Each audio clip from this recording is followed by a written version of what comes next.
Okay. Elon Musk's tweet about Coca-Cola becomes the second most liked tweet. Yeah, I saw that. Pretty crazy. What Also, just what was it? Next, I'm buying Coca-Cola to put the back in. Oh, that was That's a real gotta be tweet. fake. There's a real tweet. okay. I didn't know Actually which one of tweeted that. those Elon tweets were real because everyone and their brothers were just like memeing him, right? And they were putting like their own words in it. So I never knew what he actually tweeted or what he didn't. But that totally does sound like something he would tweet. Pretty much all of them were fake except for that one. The Wolf of Wall Street said if Elon Musk buys Coca-Cola, then he'll be the CEO of Coca-Cola to make sure that cocaine gets put back in place. Good, they got the Is team. he joking too? Putting the team back in I place. think he was Damn. actually being serious. Probably. Dude, what a legendary time we're living in. Dude, and changing of the tides. yeah. About time, absolutely. dude. Hopefully shit can be even, right down the middle with Elon Musk buying Twitter, and we're not going to have these throttling of one side and the pushing of the other. Yeah, but who in this room, raise your hand if you use Twitter regularly. I don't. I don't tweet, I don't but I either. like looking at it.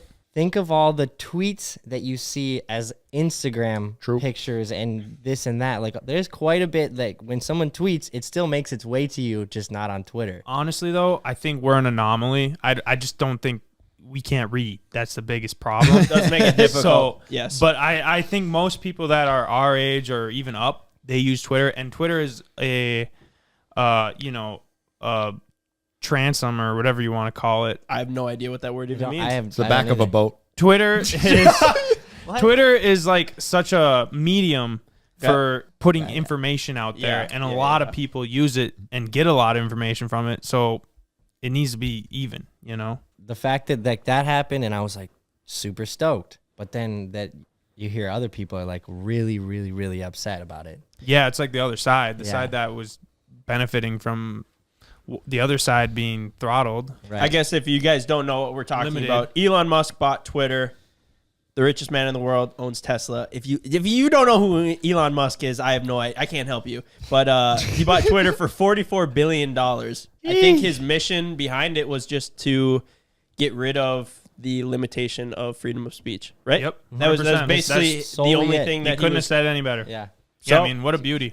What a good guy. Did you know if you made $200 every day since Christopher Columbus arrived, like in America, you still wouldn't have enough money To buy Twitter. to buy Twitter? Wait, so he owns all of Twitter now? Yeah, the whole thing. Yeah. Because he's bought a small portion first. Which was a big, 9%. Well, he bought the largest portion, but it was only 9%. Yeah. That's how like dispersed it was. Yeah. So now is it not a publicly traded company? I Right. don't think so. Right. He bought all the shares for $54 or something like that. Then, I wonder if he's going to bring back Trump. Didn't he 100%. bring back like Alex Jones or something Yeah, like that? he reinstated Alex Jones' Twitter. Yeah, he'll definitely bring back Trump. Trump doesn't want to come back. What? Because he wants to stay on Social Truth, or whatever. Truth Social. Yep. Yeah, he likes Truth Social. He thinks that is way better than Twitter, which I don't know. It seems kind of dumb because Yeah, but if he's just pushing his own agenda at that point. does that make sense? Also, Yeah, Truth because Twitter is the biggest. It's still gonna be bigger Yeah. than Truth Social. Well, Truth Social is the #1 downloaded app, actually. Yeah, right now. It's pretty Wow. big deal. I'm not saying it's bigger than Twitter. I'm just saying that's a pretty. It's not something to just brush off. Even Instagram has gotten bad. I'm on probation because Ben texted in our group chat and said, "Hey, Mark, do you know any tranny workers? Any good tranny workers?" And he meant for a transmission. I screenshot and said, "Hey, hit up Ben Roth if you know any good workers that are trannies." And apparently you cannot say that. Yeah, Ryan, I thought that was a little spicy of you to say because You I thought it was. dude. I thought it was spicy I of thought it was Ryan. funny, but I wouldn't peg you as like the type to get spicy on social media like that. I So thought it that- was spicy of him, but it wasn't that spicy. That's No, it wasn't that hardly spicy, but I just thought it was funny. Ryan steps out a little bit and then he just gets Yeah. disciplined. Instagram is just like, stay in your place, buddy. I think I might be shadow banned on Instagram.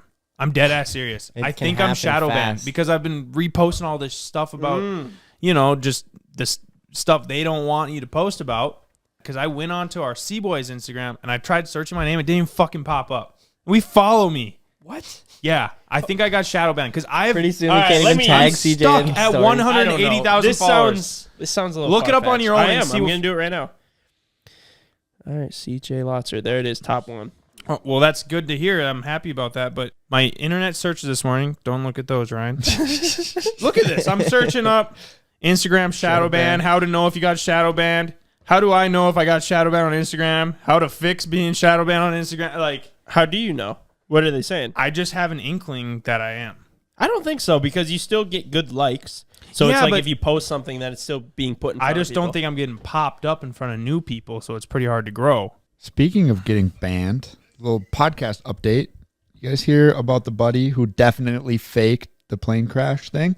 There's an update. It's true. I told you guys. I never thought twice. But I didn't think twice about that either. No, because I think we're not stupid, but I think there was a lot of people that did think it, and the FAA investigated it and took his license. Took his plane what license. does that consist of? He's just like, oh shit, I can't fly anymore. I think so. Yeah. But I think if like you like piloting, like it would suck if you lost your driver's license. Yeah. How about the Red Bull airplanes, airplane swap? If you guys didn't see that, there was two guys. They were trying to nosedive a plane and then skydive out of it, swap planes, and then pull up and not crash. Absolutely ludicrous idea. It was on like last Sunday, and we all sat down to watch it. First of all, 3-hour event. If anybody from Red Bull is listening to this, what the fuck were you thinking? It was funny because 6 o'clock Can I tell my side to this? We're out at dinner, and Ryan made everyone leave because he's like, the plane jumped. I did not. You didn't make everyone leave. Are you kidding? You didn't make he everyone just leave. said, I want to be back for this. So you were mentioning when this started, and we're like, that sounds cool. We better get back there. I want to see this. Watch this. And you're like, yeah, you know, you're kind of keeping us up to date because we didn't hear anything on it. So we're like, yeah, let's get out of here and go watch it. We go back, we sit there and listen to like an hour of interviews. I'm like, when the fuck are these guys gonna go? Finally, after I think like an hour and a half, they get in the planes and start going up, and they're going up in the sky. We're like, this is it. Everyone get around. If you dwindled out, everyone get in because it's about to happen. We're sitting here, we're watching them go up. There's like a meter, and it's like 1,000, 2,000. It's going to take a while to get to the top here. 12,000 feet is where they're going. The guy goes, it'll be around an hour climb to get to 12,000 feet. And all of us go, oh. And stood up and left. No one watched it except for Ken. He had to text us updates on what happened. That was the funniest thing. Yeah, he goes, about 50 minutes approximately, and literally everyone just goes, the worst retention ever. Fuck that, What dude. the fuck were they doing? And then the worst part, it doesn't work. Yeah, I get back. Ken, did it work? No. They didn't even show the plane crashing? That's bullshit, dude. Oh, yeah, so they put it in a nosedive, and you see them both go, and then they bail out of the planes fast, dude. It was like nosedive out. And then other buddies, the blue plane, just started spiraling. And then they just cut right to the other one. Buddy in the gray plane, who was supposed to get in the blue plane, is like, fuck, where's my plane? So he just skydived down. Yeah. And then buddy from the blue plane got in the gray plane. So he made it. It was cool. Was it like kind of seamless? The other guy, the guy going into the other one though, like was it pretty? They didn't really show it that well. I don't remember. I saw a clip of it, but it was cool. They missed like, the shot did it. too. Like, the one dude still ended up going into the plane, and it was just like he kind of like dropped and then dropped back and then just shot in. Yeah, it was pretty cool. Dude, talk about the risk of the propeller. That's like, you overshoot, boom. Engine was off. Yeah, I think the engine was off. It was on autopilot. It's still propelling though because from the wind, I'd assume. Cut the engine off and it's just locks it, and then it just spins like. Still hurt. I guess that changes. Still hurt. I'm sure I don't know if you guys heard that, but Ken was saying that they cut the engines, so it shouldn't be spinning. But still, you'd think that. Like, I'm sure that's like still don't want to get tangled up in that. One of their biggest goals, though, like don't hit the propeller. You know, like skydiving in, don't hit the propeller. Don't get hit by the front of the plane. Imagine if you skydived in and you came in a little too hot and you end up making it in, but you hit your head on it or something like that, and you knock yourself out. Then you're just dead. But yeah, so they cut the cameras of the blue plane. They're like, oh, the parachute has deployed successfully, and the blue plane will make a safe landing. Yeah, that's all they say. Then they show the gray plane the whole way down, buddy skydiving. Then stuff comes out on Reddit of the blue plane just mangled in the ground. Then there was footage that came out of when the parachute deployed, and it deployed like 50 feet above the ground. Like it was like ground was in the shot, plane's right there. It's like parachute pops out, boom. I don't know why they're so mad about, because I guess the FFA got involved. FAA, not the Future Farmers of America. FFA. FFA stepped in. Future Farmers of America were pissed there could have been cows. The soil. The FAA got involved, and I guess now there's some backlash. There's some kind of deal going on where they are mad at Red Bull. I was like, how'd they even let this happen? Red Bull is so corporate. Very surprising. You think they would have had permits for everything? And Ken was telling me that they actually got in trouble for leaving their aircraft unpiloted, even if it was for a short amount of time. It wasn't necessarily the crash. I mean, it is a a pretty. Seems pretty dangerous. It was a thing. That was Yeah. what they were doing. It was. But yeah, they're they're corporate. They get that shit checked off. Could for you sure. imagine you do it and you're like, Red Bull's got me. Everything is set up. They did everything for me. It's great. And then you get down, they're like, yeah, you're in actually going to go to trouble. jail and lose your pilot's license and your skydiving license. Gosh. Everyone at Red Bull is just like giving him like the cold shoulder, like, dude, I told you not to do it. Why did you have the camera then? Well, we knew that you were gonna do it, so we wanted to film it Thought we were in this together. just to prove that we weren't involved. Why'd you make it a 4-hour special? Why was it on TV? Dude, I'm definitely hoping they do it again. I mean, I'm just gonna wanna- just wait to watch the replay. I'm not Right. getting Right. suckered into that. I'll shit catch again. the updates on Instagram. Yeah. Right. Why were they trying to cover up the plane crashing? Like, I didn't even know it had a Like, parachute, but it great did have a TV. parachute. It was the most Yeah. boring fucking program, and then the best part, besides for them They acted possibly like landing it, they just cut it. They're like, yeah, we don't want to show that. Let's just make this the slowest, longest waste of time, and then just really blue ball them like Ben. Speaking of which, it was nice to see that other people had problems with their nuts. It seemed to be more common, dude. It was Yeah. actually a lot more common than I would have expected. I thought, well, CJ thought too. He's like, yeah, tons of people have hairline issues. Like, that's a good thing. But who knew that everybody had issues with their balls? There was more issues with their nuts Yeah, than the hairline. I think it was just like the people that had issues with their nuts were probably more open to talk about it than people that had hairline issues. Yeah. Talk about your balls. Come on. Not you. Just in Oh, I general. was gonna People say- should talk about their balls. All right, we do another Bro. 30-minute special. no, Just man, on nuts. yeah, like Manscaped listening to this, and they're like, hell yeah. Someone at my dermatology office Uh-oh. found Listen out to it? about it, and now they all listen to it. And I was cracking some, little iffy jokes. It's fine, No, whatever. A little awkward. I was cracking the joke about all the women being in there while I was naked, which didn't happen, like I said Yeah, it was already. a joke, But it a was joke. a joke, but So they're going to use Right. the big needle when you get back. and then also, we all need to get our testosterone tested. I want to do that, like get it all tested up. Sure. Yeah. Dude, I think we should do that. I I'll want to probably- see I who's think got order up excess. those tests. I want to see who's got excess, who's got the I least. probably have like 69% testosterone. How many? 69%? I don't know if they go on Yeah, percentages. is that percentage? I don't know. I think they more so Think do they it probably in count like 'em. counts, like 1100 high. I love what? Tie. Like an 1100 count is high. Did you guys hear Ty? I heard I Ty. heard Ty. Oh, sorry. Also, on the topic of this, our friend Ryan, jet ski Ryan, he made the razor with the jet skis on it. His wife owns a plastic surgeon place. He listened to the podcast and he texted me and he said, yo, if you guys ever want to do some kind of video bit where like we do like the PRP thing or something like that for CJ's hair or something like, and I was like, what about penis enlargements? Oh my gosh. It's a thing. You can do that. Really? Yeah. I said, what if we surprised one of the boys with a penis enlargement? How do we document What it? did he though? say? And he goes, dude, I've been trying to talk him into doing that for years, but they haven't agreed yet. Oh, that's fine. We'll At be the their test office? run. So it is a thing. I'm so down for the free PRP treatments and also getting your nuts fixed. We get it for free and we get to go to Miami. Sounds go- like a great excuse to go to Florida. Let me Yeah. go jet skiing.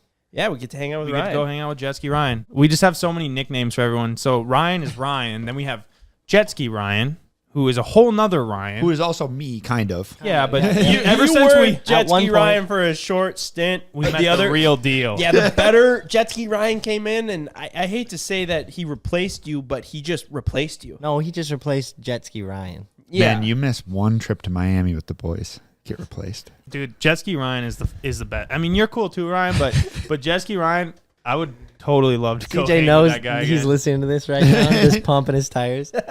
For the free PRP. Fuck. I need it, so. Hey guys, super quick break in today's podcast from a word from today's sponsor, CboysTV. We have a new merch shop coming up on Thursday. We have a ton of new items. This jersey is one of my favorites. Micah worked really hard on it. We changed up the fabrics. It feels like a professional grade motocross jersey now. Got another tie-dye hoodie back.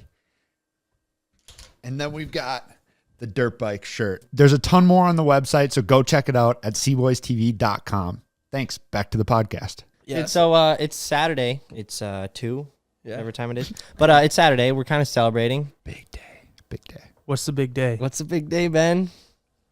Oh, Street We're- Speed we commented on our last YouTube video. That one. Yep. Ben's mentor Yep. and twin. Ben's mentor and twin. It's always good when you're recognized for existing by somebody that you idolize. Basically, we were talking about how funny it would be if we surprised Ben for like his birthday, or just surprise Ben with Street Speed. Yeah, I think you guys should.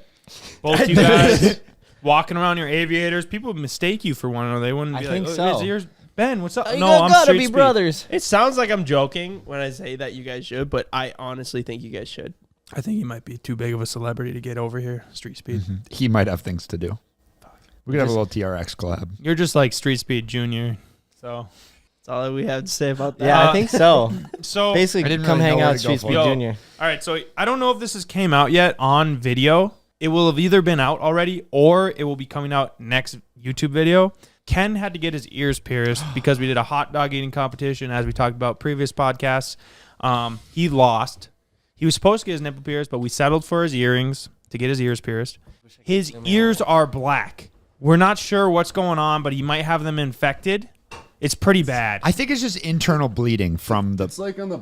It's bad, bro. It's like black. I Yeah. think they need to come out, but we don't know how to take them out. They are getting a little puffy too. No, Ken just has puffy earlobes.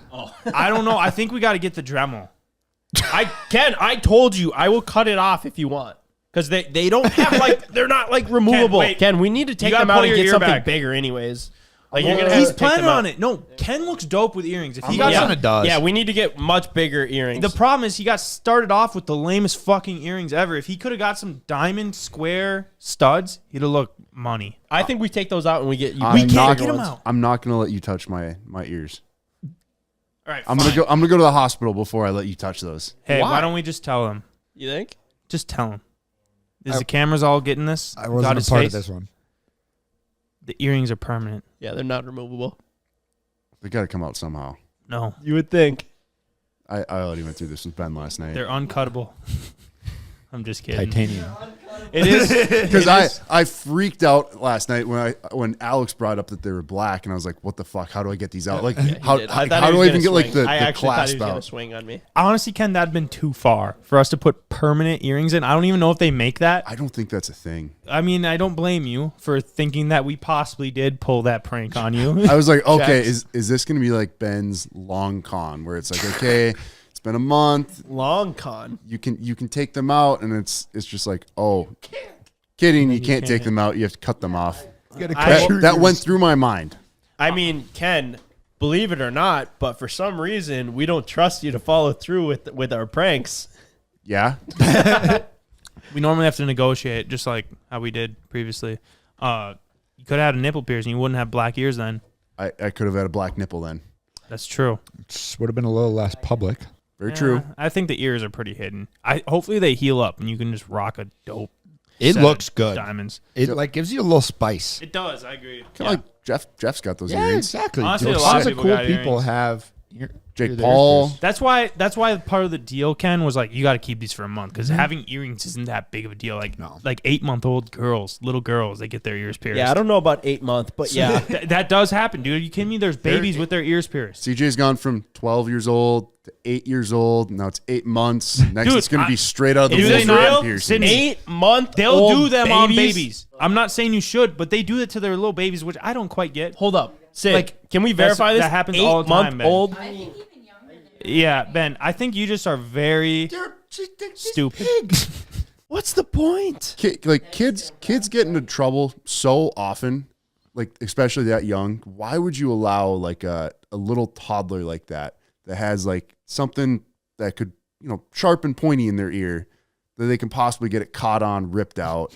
That just sounds stupid. Fuck, The dude. way If you- you're catching your ear on shit. What do you mean get in trouble? The way you opened that, it Ken, was I like wasn't sure where that was it going. was I like thought the they were gonna 8th pull it out and month start stabbing Yeah, something. that's what I thought too. No, it but was it's like like the 8th-month-old like crawled to the ear piercing place by itself, and it was like a law that like you only had to be 8 months old to get your ears pierced. No, Claire's. they come home and they're like, no, but it's like crawling through something. Say that the piercing gets caught on something, and it's not gonna know what to do. It's just gonna start crying there. It's gonna get stuck. it's a risk. It just those sounds parents are stupid. willing to Yeah, that No, is. I- It doesn't exactly, and it makes no sense to me why you would have your 8-month-old get their ears pierced. I mean, wait until they're like 5, 10. It's definitely fine. stupid. I agree, but it happens. That was the whole main point of it. You guys want to have kids? No.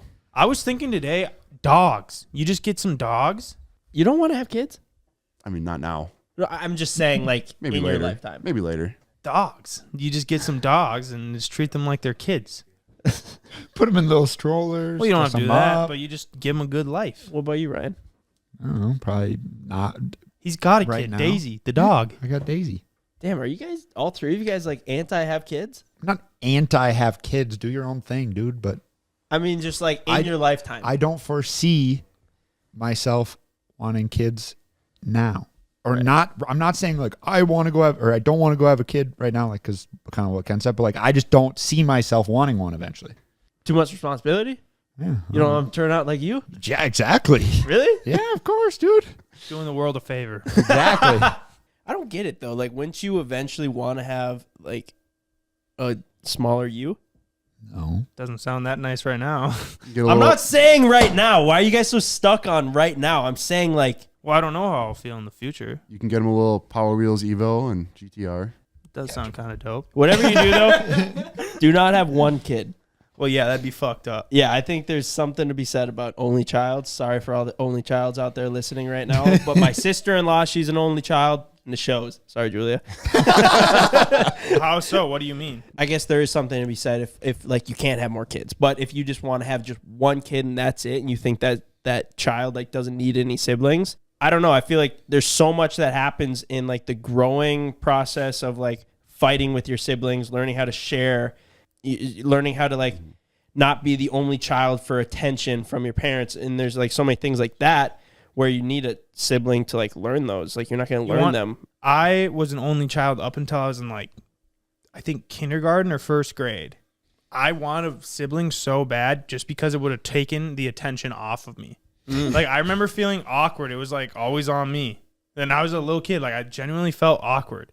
Then once my little brother Jake came along, it was nice because it was kind of like, finally, like, I can fucking. There's that, too. And I also wanted someone to fight with. But he was too young, Yeah, so I couldn't too- yeah. fight, and it is worse. But I was in 3rd grade. He was 3. yeah. Also, some only I childs. still gave him the gloves, boxing gloves. Some only childs are spoiled little brats. They're just like pricks. Yeah. What do you think's worse? Only child or having 10 plus kids? 10 kids. We'll say 10. That is, I'd way rather. I think it's better off having one. Yeah, I'd say one. Yeah, I'd one. say one. I agree. 10 kids, you're not able to give them enough attention, in my opinion. And it costs so much fucking money. Costs a lot of money. You need a school bus to get them You wouldn't be able around. to give them any kind of good, like, times. Like, you can't go on a vacation. Barely go out to eat, more so. There's definitely a sweet spot. 4 is even pushing it. I feel like 2 or 3. Dude, think about that. You need, like, the infrastructure. You need a bigger house. You need to make more money. You need to put food on the table. You need more bedrooms. You need a bigger car. Like, Yeah, There's so much that goes into it. And way more time.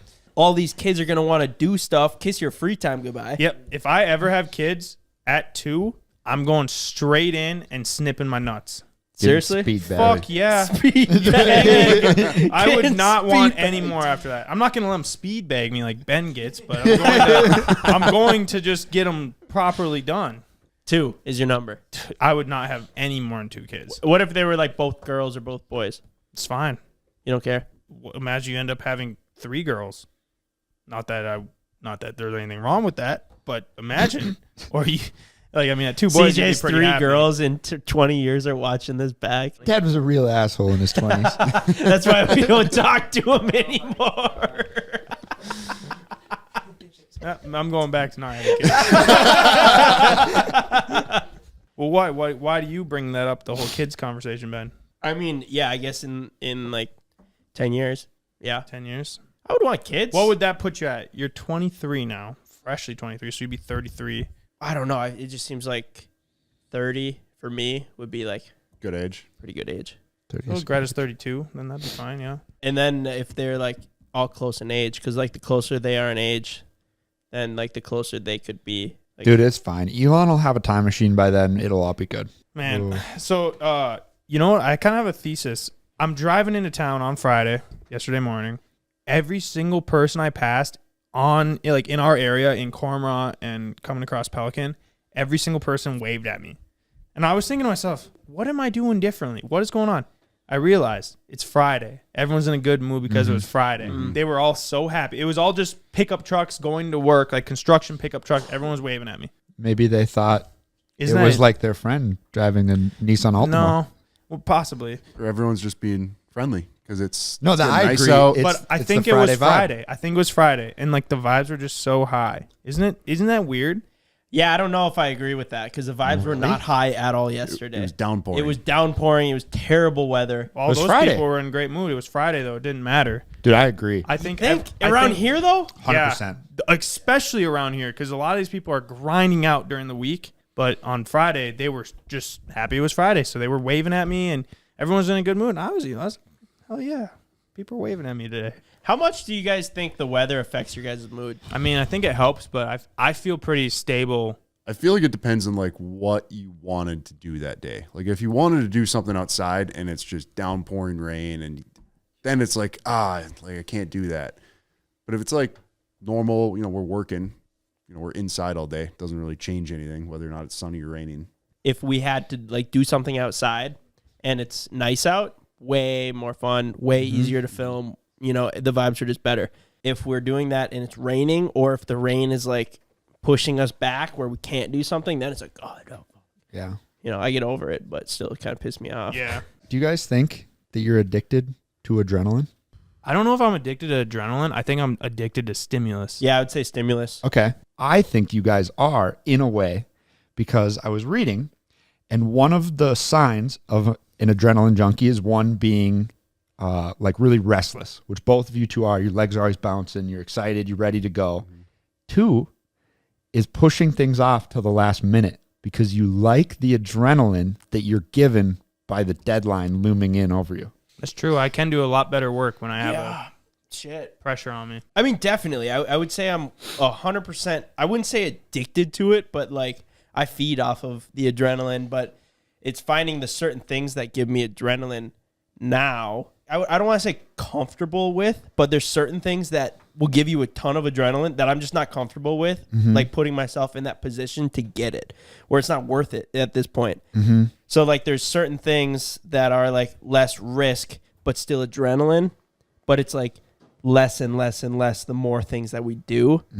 But You're getting that less doesn't, adrenaline? yeah. Like I'm getting less adrenaline, but that doesn't mean that I'm like more willing to put myself in a certain situation to get that adrenaline. So that's why I don't think like I'm addicted to it. Like I need it. Like I'll do anything to get it kind of addiction.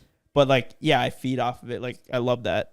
Like I love that shit. I sometimes feel like when we haven't done anything in a long time, I feel like I need something. Like even if it's just going out and you go ride dirt bike for like 10 minutes, just a little something to get the blood flowing and like get yourself excited. It helps so much to like flip your mood around. I think that's stimulation almost. Yeah, I mean, it's a form of stimulation. Yeah. It's just getting like out there and doing something. It's funny you mentioned that you feel like you need more and more, or you have to figure out a different way to get your adrenaline because you feel like you're more callous to it. The way that adrenaline is dispersed in your body is the same way as like runners get runner highs. I'd probably get a runner's high after like a mile. I probably couldn't get it, but I'd probably get it after like a mile. But like marathon runners don't get it till like mile 15 because their body is so used to it. Well, that's the problem. It's not just us. Like everybody. Like, I mean, look at Sydney right now. She's on her phone. Not to call you out, Sydney, but you're probably scrolling Instagram. Are you scrolling Instagram? Oh, she's not. Interest. Well, TikTok. Okay, she's scrolling another social media. What she's doing is Amazon. That's the exact same thing. Amazon. It's a shopper's addiction. Yeah, Dopamine. she's getting her stimulus fix because it's like you're scrolling. You're like, what's going to be on the next scroll? So how you get addicted to that, for me, I'll use an example. Let's go to Instagram. You used to post a picture and you'd get 10,000 likes. If you broke 10,000 likes, you're like, holy shit. Like you're happy. Immediately when you post a picture, you're sitting there refreshing it, watching the likes come in. You're like, okay, let's see if this one's doing good. It's fun to watch. Yeah. That's stimulation addiction, But now, if I got 10,000 likes on a picture, I'd be like, I mean, I wouldn't really care. I'd just be like, damn, that was a bad picture. But so like your bar keeps raising. It's just like a drug, Yeah. Do you think that being addicted to adrenaline is bad? I don't think so, unless It's it a lot like worse things to be addicted to. exactly, unless it like requires you, like it gets so bad, you're like, okay, today I have to like go jump in front of a car, like do something dangerous. Like you said, a very logical way of like, yeah, no, I know that I can't get it doing unsafe things, so I have to figure out ways to get it safely. But I feel like if you were like constantly doing unsafe things, then it could be a bad addiction. Definitely. Yeah, I agree with that for sure. Yeah, there is so many things too that used to, I used to just get the most adrenaline off of it, or like, riding dirt bikes, riding snowmobiles. We've done so much of that. It just doesn't like hit the same like it used to. It's a normal activity now. Yeah. And like the scary part now that we've done so many things and we continue to do it like a little bit more and a little bit more, and like shit's getting like more expensive. I guess that's like a form of adrenaline, like almost like breaking something and being like, oh my God, fuck. You need more just like the risk of something going wrong. Something going wrong. Yeah. And that, so like the more you do, like the bigger risk it is, not necessarily for hurting yourself wise, but like monetary wise. Gamble. It's a gamble. And it's like, oh, when it goes right, you're like, thank God. Like when I ran my Lamborghini out of gas and after it turned back on after that, I was like, oh, that was a pretty good feeling. Thank you. But then I started reflecting back on it, and I was like, that really, really got my heart going. Like that got me feeling some type of way that most things like really don't. Not that I was like, I need more of that. I almost appreciate now normalcy after something like that happens. Mm-hmm. So it's you have like a mass influx of it, and then you go back to normal. And for a moment like that, you can reflect back on it and be like, whew, I kind of like normal right now, you know? It's probably like the same thing as like when you're speeding, just in general, anybody at home speeding, and then you see a cop, you get away with and then you go, and you're like heart starts racing, you're like, oh shit. You slow down, you hit the brakes, and you cruise by him, and you're looking in your rearview mirror, and then the cop keeps going, and you go, whew, all right, I maybe don't need to speed and then anymore. 1 minute and you later, back it down, and then maybe, you do that kind of shit, but it would just take something like that for me to just be like, all right, back to 55, just cruising. Set the cruise, let it go. Exactly, I got chill. I tried, and I got lucky. And then 1 minute later, you're going back double the speed limit. If you're me. You guys think you're addicted to social media? You kind of talked about it refreshing like the likes and watching it like that, but like just solely focus on social media. I'm pretty aware of it. So if I have something I need to get done, then I just try to make sure I'm not getting caught up in it, because it's so easy to get a text message. You open the text, you answer it, and then for some reason you just click Instagram without even knowing. Yeah. Like, you're on Instagram, and next thing you know, you're sucked in. You just wasted 15 minutes. You could have been 15 minutes ahead. So easy. Doing whatever it was you're supposed to be doing. You get that Instagram notification. This person shared this, and you look at it, and then you like swipe back, and it's like, oh, I turned look at off this thing. all of my notifications for stuff like that. Really, if you want to get a hold of me, the only way you could is if you called or text me. Dude, I put my Instagram app icon like on the last page of my scrolling apps. Yeah, I have mine in the don't open folder. Oh, okay, yeah. I got mine in a different folder. Okay, so I tried to hide it the best I could, so it was just out of sight, out of mind. And then I found myself just slowly just swiping up on it and just looking at Instagram. And now every time I want to open Instagram, I just have to swipe up, and it's the first serious suggestion.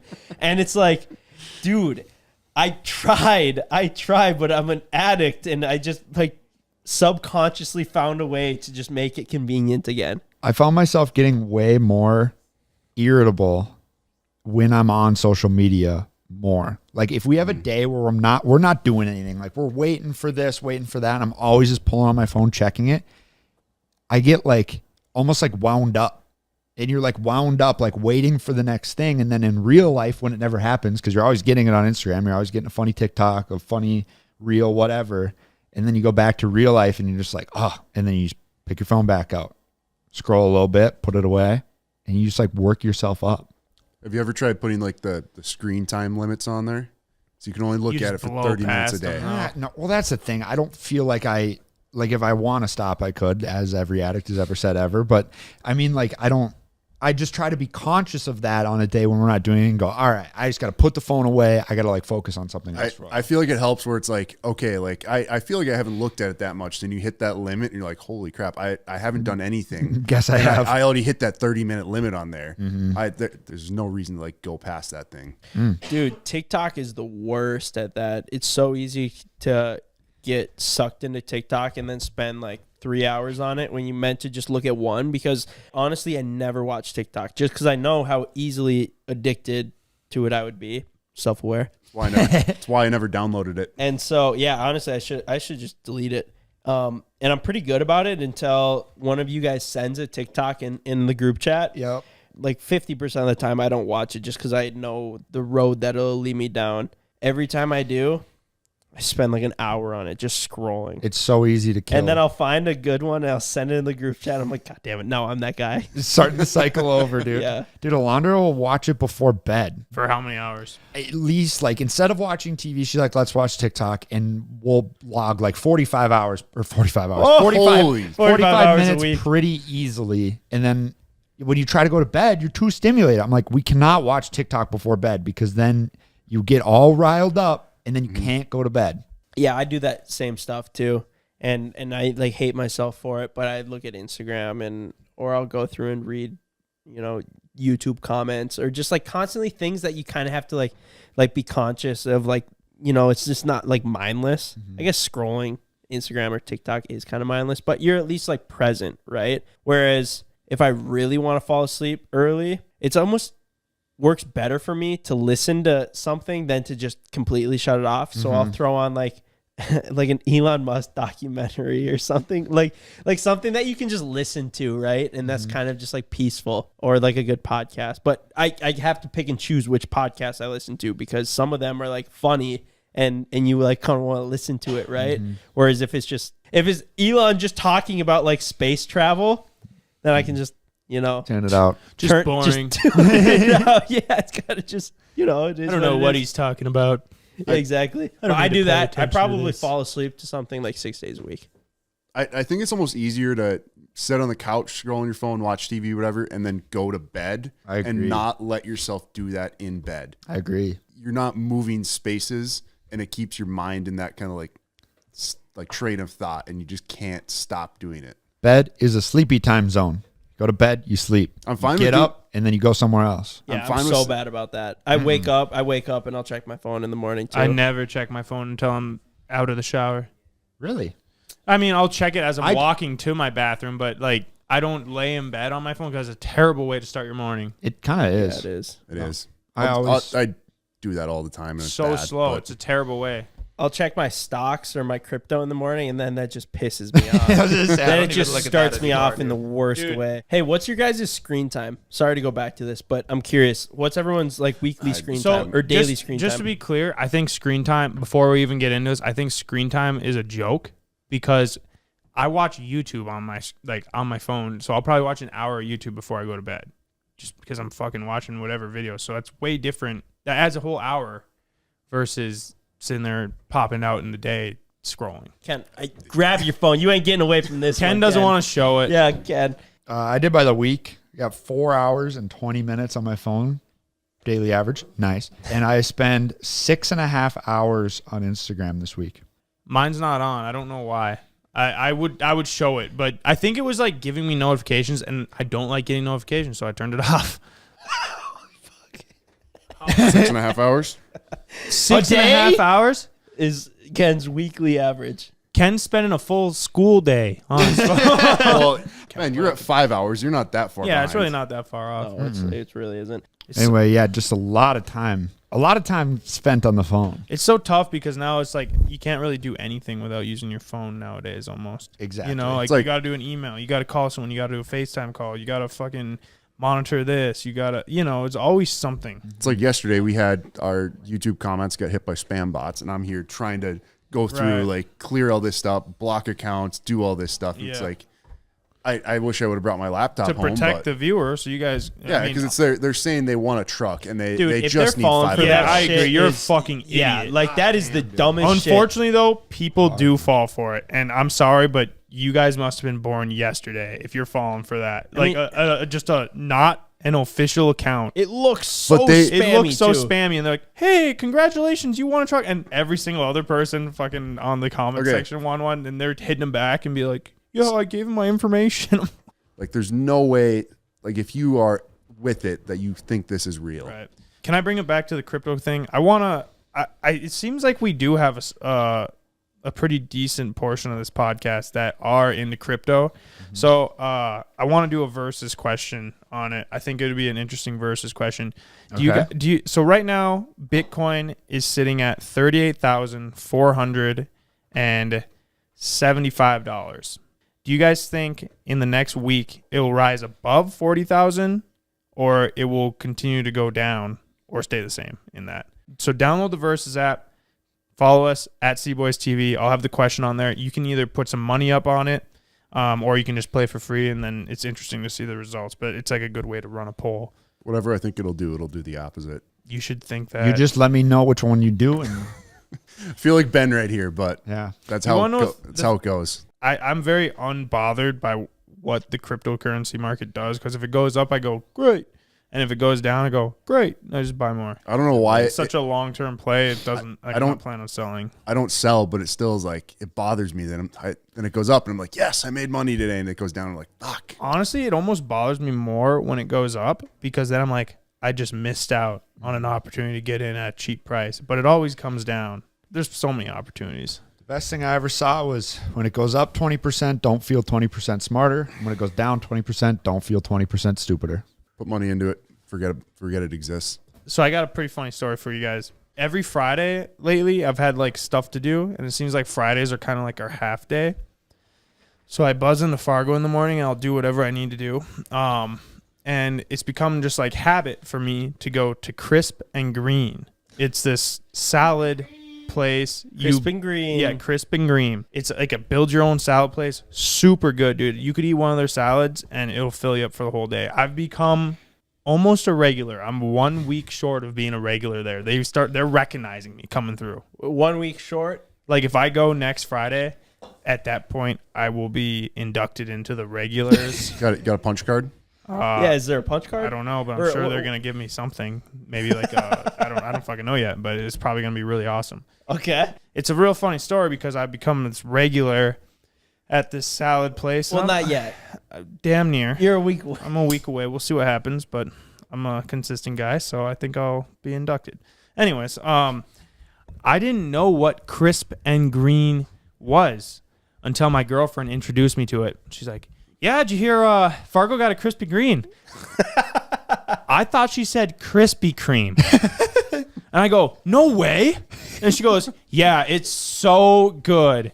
Like so fresh. Like I can't even describe you. It's just like so nice and fresh. Like she was describing it as fresh. And I was like, oh, I love a fresh donut. You love Krispy Kreme donuts. All I'm envisioning is fresh donuts going off the press. CJ's mouth is just watering. I'm like, what are we doing? Let's go. Let's go right now. That sounds great. Let's go right now. Dude, she goes, had to okay. have been stoked. I'm sure she was confused because I've never been so excited for a salad in my life. And she's always trying to eat healthy and stuff. So I'm like, well, let's go right now. We're driving over there. I'm all thinking I'm getting donuts. I'm like, hot donuts. I'm probably planning on putting down 4 to 5 of these things. We show up, and it's like there's all these little. It's like a shopping mall thing, and there's like a couple other buildings. I'm like fucking looking around. I'm like, where the fuck is this thing? Like, I do not see a Krispy Kreme anywhere. I'm like, where the fuck? And she goes, it's right there. I look, it says Krispy Kreme. I go, I literally could not describe. I go, Krispy Kreme, what? I thought you said Krispy Kreme.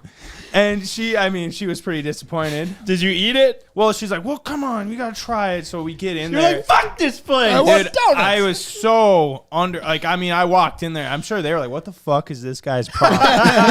I got to build my own salad. I'm like, yeah, sure, whatever. I'll get the ice lettuce, Ice lettuce. Iceberg lettuce. And we sit down and ends up being really fucking good. Probably better than Krispy Kreme. So I would You've turned the page. So whenever we're traveling and we see a Krispy Kreme, I have to go and probably like at least put down 2 to 3. But back in the day, Fargo, which is like a city 40 minutes from here, they had a Krispy Kreme there, and there was like a press, and it was like you could watch the donuts being made. And there was glass, and I remember every time you walked in, they had a person giving out free donuts. Well, you would get a free donut. Doesn't donut. that just seem counterproductive to make sales? No, because people that go into Krispy Kreme are planning on eating probably 12. What? Back in the day, Wait, they were giving out free donuts. Dude, that's how they went out of business. I have It's like if vivid you went to memories. Subway and they like give you a free, like, hey, here's a 6-inch sandwich on the way in. I just have this memory, you guys. I was a little kid. This is my birthday. You'd bring in like donuts or cookies or cupcakes to the class. Yep. Obviously, mine was donuts because I love donuts. And we went That's what I there, picked up. and I was watching the donuts flip off the press and go under the glaze. And I had like a hot donut, and it was one of the best donuts I've ever had. Dude, in my can life. we get a counter? How many times CJ said fucking donut here? It was just. Ryan, do you want to do that in Anyways, post? so that was the emotion that strikes me when she said, "Yeah, the Krispy Kreme in town." I was thinking we're going to go have a hot donut. It's been 20 years, probably 15 years. It's been 15 years since I had a hot donut from Krispy Kreme, and we dropped everything we were doing and went straight there. I can't imagine the disappointment. Alex is probably thinking, I've never thought he'd be so excited to get a salad. It was really funny when we got there, but What was your go-to Krispy Kreme donut? dude, just anything. I mean, like obviously a glaze you can't go wrong with. I Yeah, feel like it that's really the can't go staple wrong. at Krispy Yeah. Kreme. But obviously you can do a chocolate glazed, or they even had blueberry. You know what just don't hit? Walmart donuts. I think they're pretty You damn take good. that fucking back I right think they're now. fucking good. You And take why that the back fuck right do you now. eat Okay. 2 or 3 of them every time Ryan gets them? Take Same it for back. me. The Walmart glazed donuts, decent. Not half bad. The Walmart chocolate donuts, I think, are total ass. I hate those things. Yeah, Ken does. I When can we give were you on the that. RV trip, I would buy fucking I maple. go buy donuts, and Ken goes, I literally bought like a 24-pack of donuts, and Ken goes to buy another 24-pack of glaze, and I go, Ken, we already got the chocolate. He goes, I don't like chocolate. I'm like, we're going to eat 48 donuts? It was a 6-pack. It was tiny. It was bigger than that, bro. And I think we did. No, we just No, got we didn't. one. No, I we just made got him put one. it back. I was like, none of us need this many donuts at our fingertips. We're getting chubby. I'm getting Summer's chubby. coming. Ben's getting chubby. I mean, we're all getting Not chubby. anymore, though. I peaked chubby, and I'm going downhill from here. You're still chubby, though. But Yeah, it's getting better. I'm Buddy's sorry, worked out bro. twice. You're at a plateau. I'll give you that. It plateaued. But every plateau has to have a dip at some point. I need to figure out how to lose my face fat. Yeah, I agree. That's like, I haven't put on really any weight in the last like 3 years. Like I've kind of like tapped out like at 160-ish. Oh, he been big. I've been big. No, but it's just fucking gone to my face. Dude, I work out all the time, but yeah, it's my face. I don't know how you fucking lose that. Yeah. You want to know what it is? It's from drinking. Yeah. It's the Yeah. excess I know. drinking. Well, it's beer. Gets We you all- can't stop. We can stop. We I don't know. I want almost to. just don't want to. But I was looking it up, and it's just from the booze, dude. Just beer? Is it alcohol consumption goes to your face? Makes it all I think it's puffy. just anything, dude. Summer season coming though. You could start doing meth.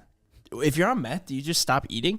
I don't think they. I think Adderall does that too. Like there's steps before I meth. think they basically they take all their money and just to buy more meth, they don't eat. Oh. How to lose face fat. 8 effective tips. Do facial expressions.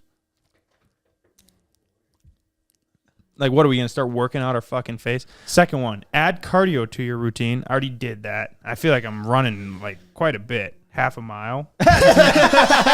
Each time I go to work out, I run half a mile. That's not that much. Then all of you guys should go get on the treadmill with me because I I'm not guarantee complaining about I'll Last do time I worked out at Snap, where they have a treadmill, I ran 2 miles. You sure those weren't kilometers? Drink more water. I feel like I drink a lot of water. And then the fourth thing is limit alcohol consumption.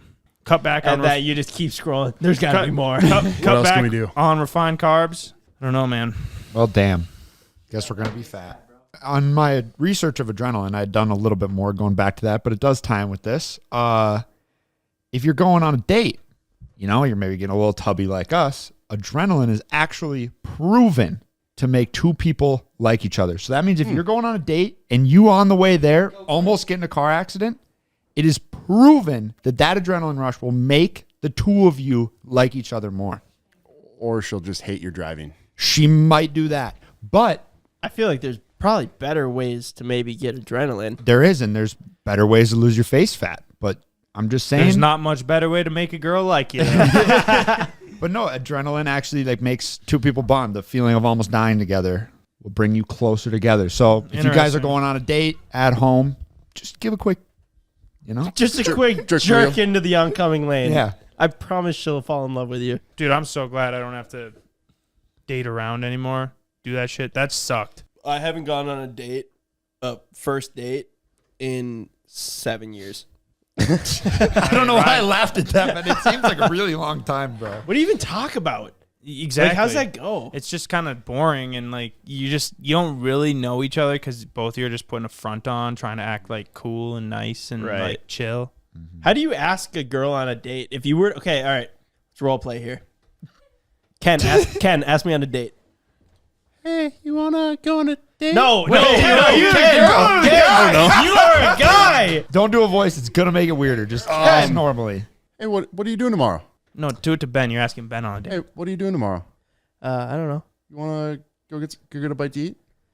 What time? I don't know. What time are you free? 2? Sure. I don't fucking know. It's so awkward. That was good. That was great. pretty great. Just give up on that. Just don't do the I don't fucking know. Right after the girl says After she says yes. That was good. That was That good. was great. Now, Ryan, you asked CJ on a date. Hey, bro. I like your vibe. What are you doing later? Nothing. Good. Are we friends? We're going on a date now. Okay.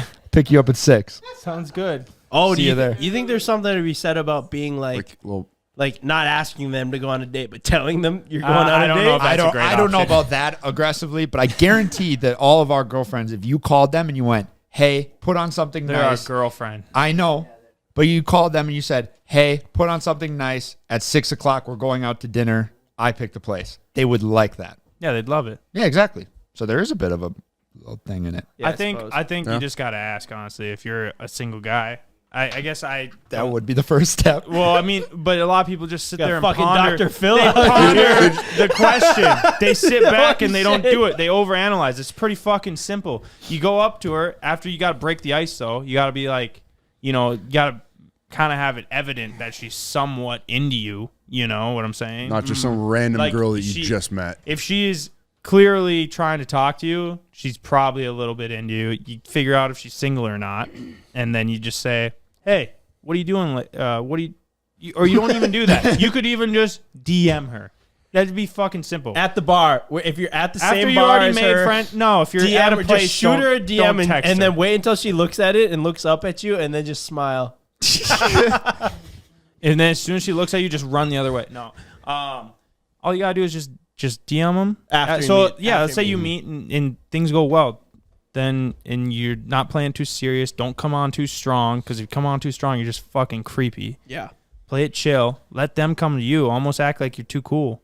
Come And to then- them. Act let like them you come to act like you're Hold not up. interested. Are you coming to them or are they coming to you? Because what if they don't DM you? No, you DM them after. What do you mean though? No, so let's say we're at the bar. There's this girl there, and Ken likes her. She is. You don't know if she likes him. He's just got to position himself kind of around her, but not come off strong. Play it cool. So he's playing it cool. He's kind of in the vicinity. Yeah. He's in her mind, in the back of her mind. Kind of knows who he is. Ken plays it cool. She's like, Ken, he was a chill guy. Like he was easy to hang around. I like him. He was always Ken staring at me. goes Standing in home the corner. and fucking a week later or whatever, he maybe shoot her follow, DM. Don't fucking follow her right after you leave, maybe. But Wait a maybe day. the next day or two, you follow her. Then you like a couple pictures. If you're really smart, you go and somehow get back in the vicinity again, hang around a little more, maybe talk a little bit more to her. And then after, you could hit her up and be like, hey, you want to go grab a bite to eat sometime. Simple. That's the way to do it smoothly. You know what? I think a better way to do it than that. There's so many different Cold ways. DM, swipe up on a story. Yeah, you got to swipe like on a story. response. And Yeah, just you be got to like, play it cool, though. Yeah, because then that's almost like you're Funny. Yeah. hit him with the little wit. If she doesn't follow you Or- back, do you just abandon all plans? Yeah. Yeah, I would say so. Yeah. Well, you could like some of her pictures. Maybe she missed it.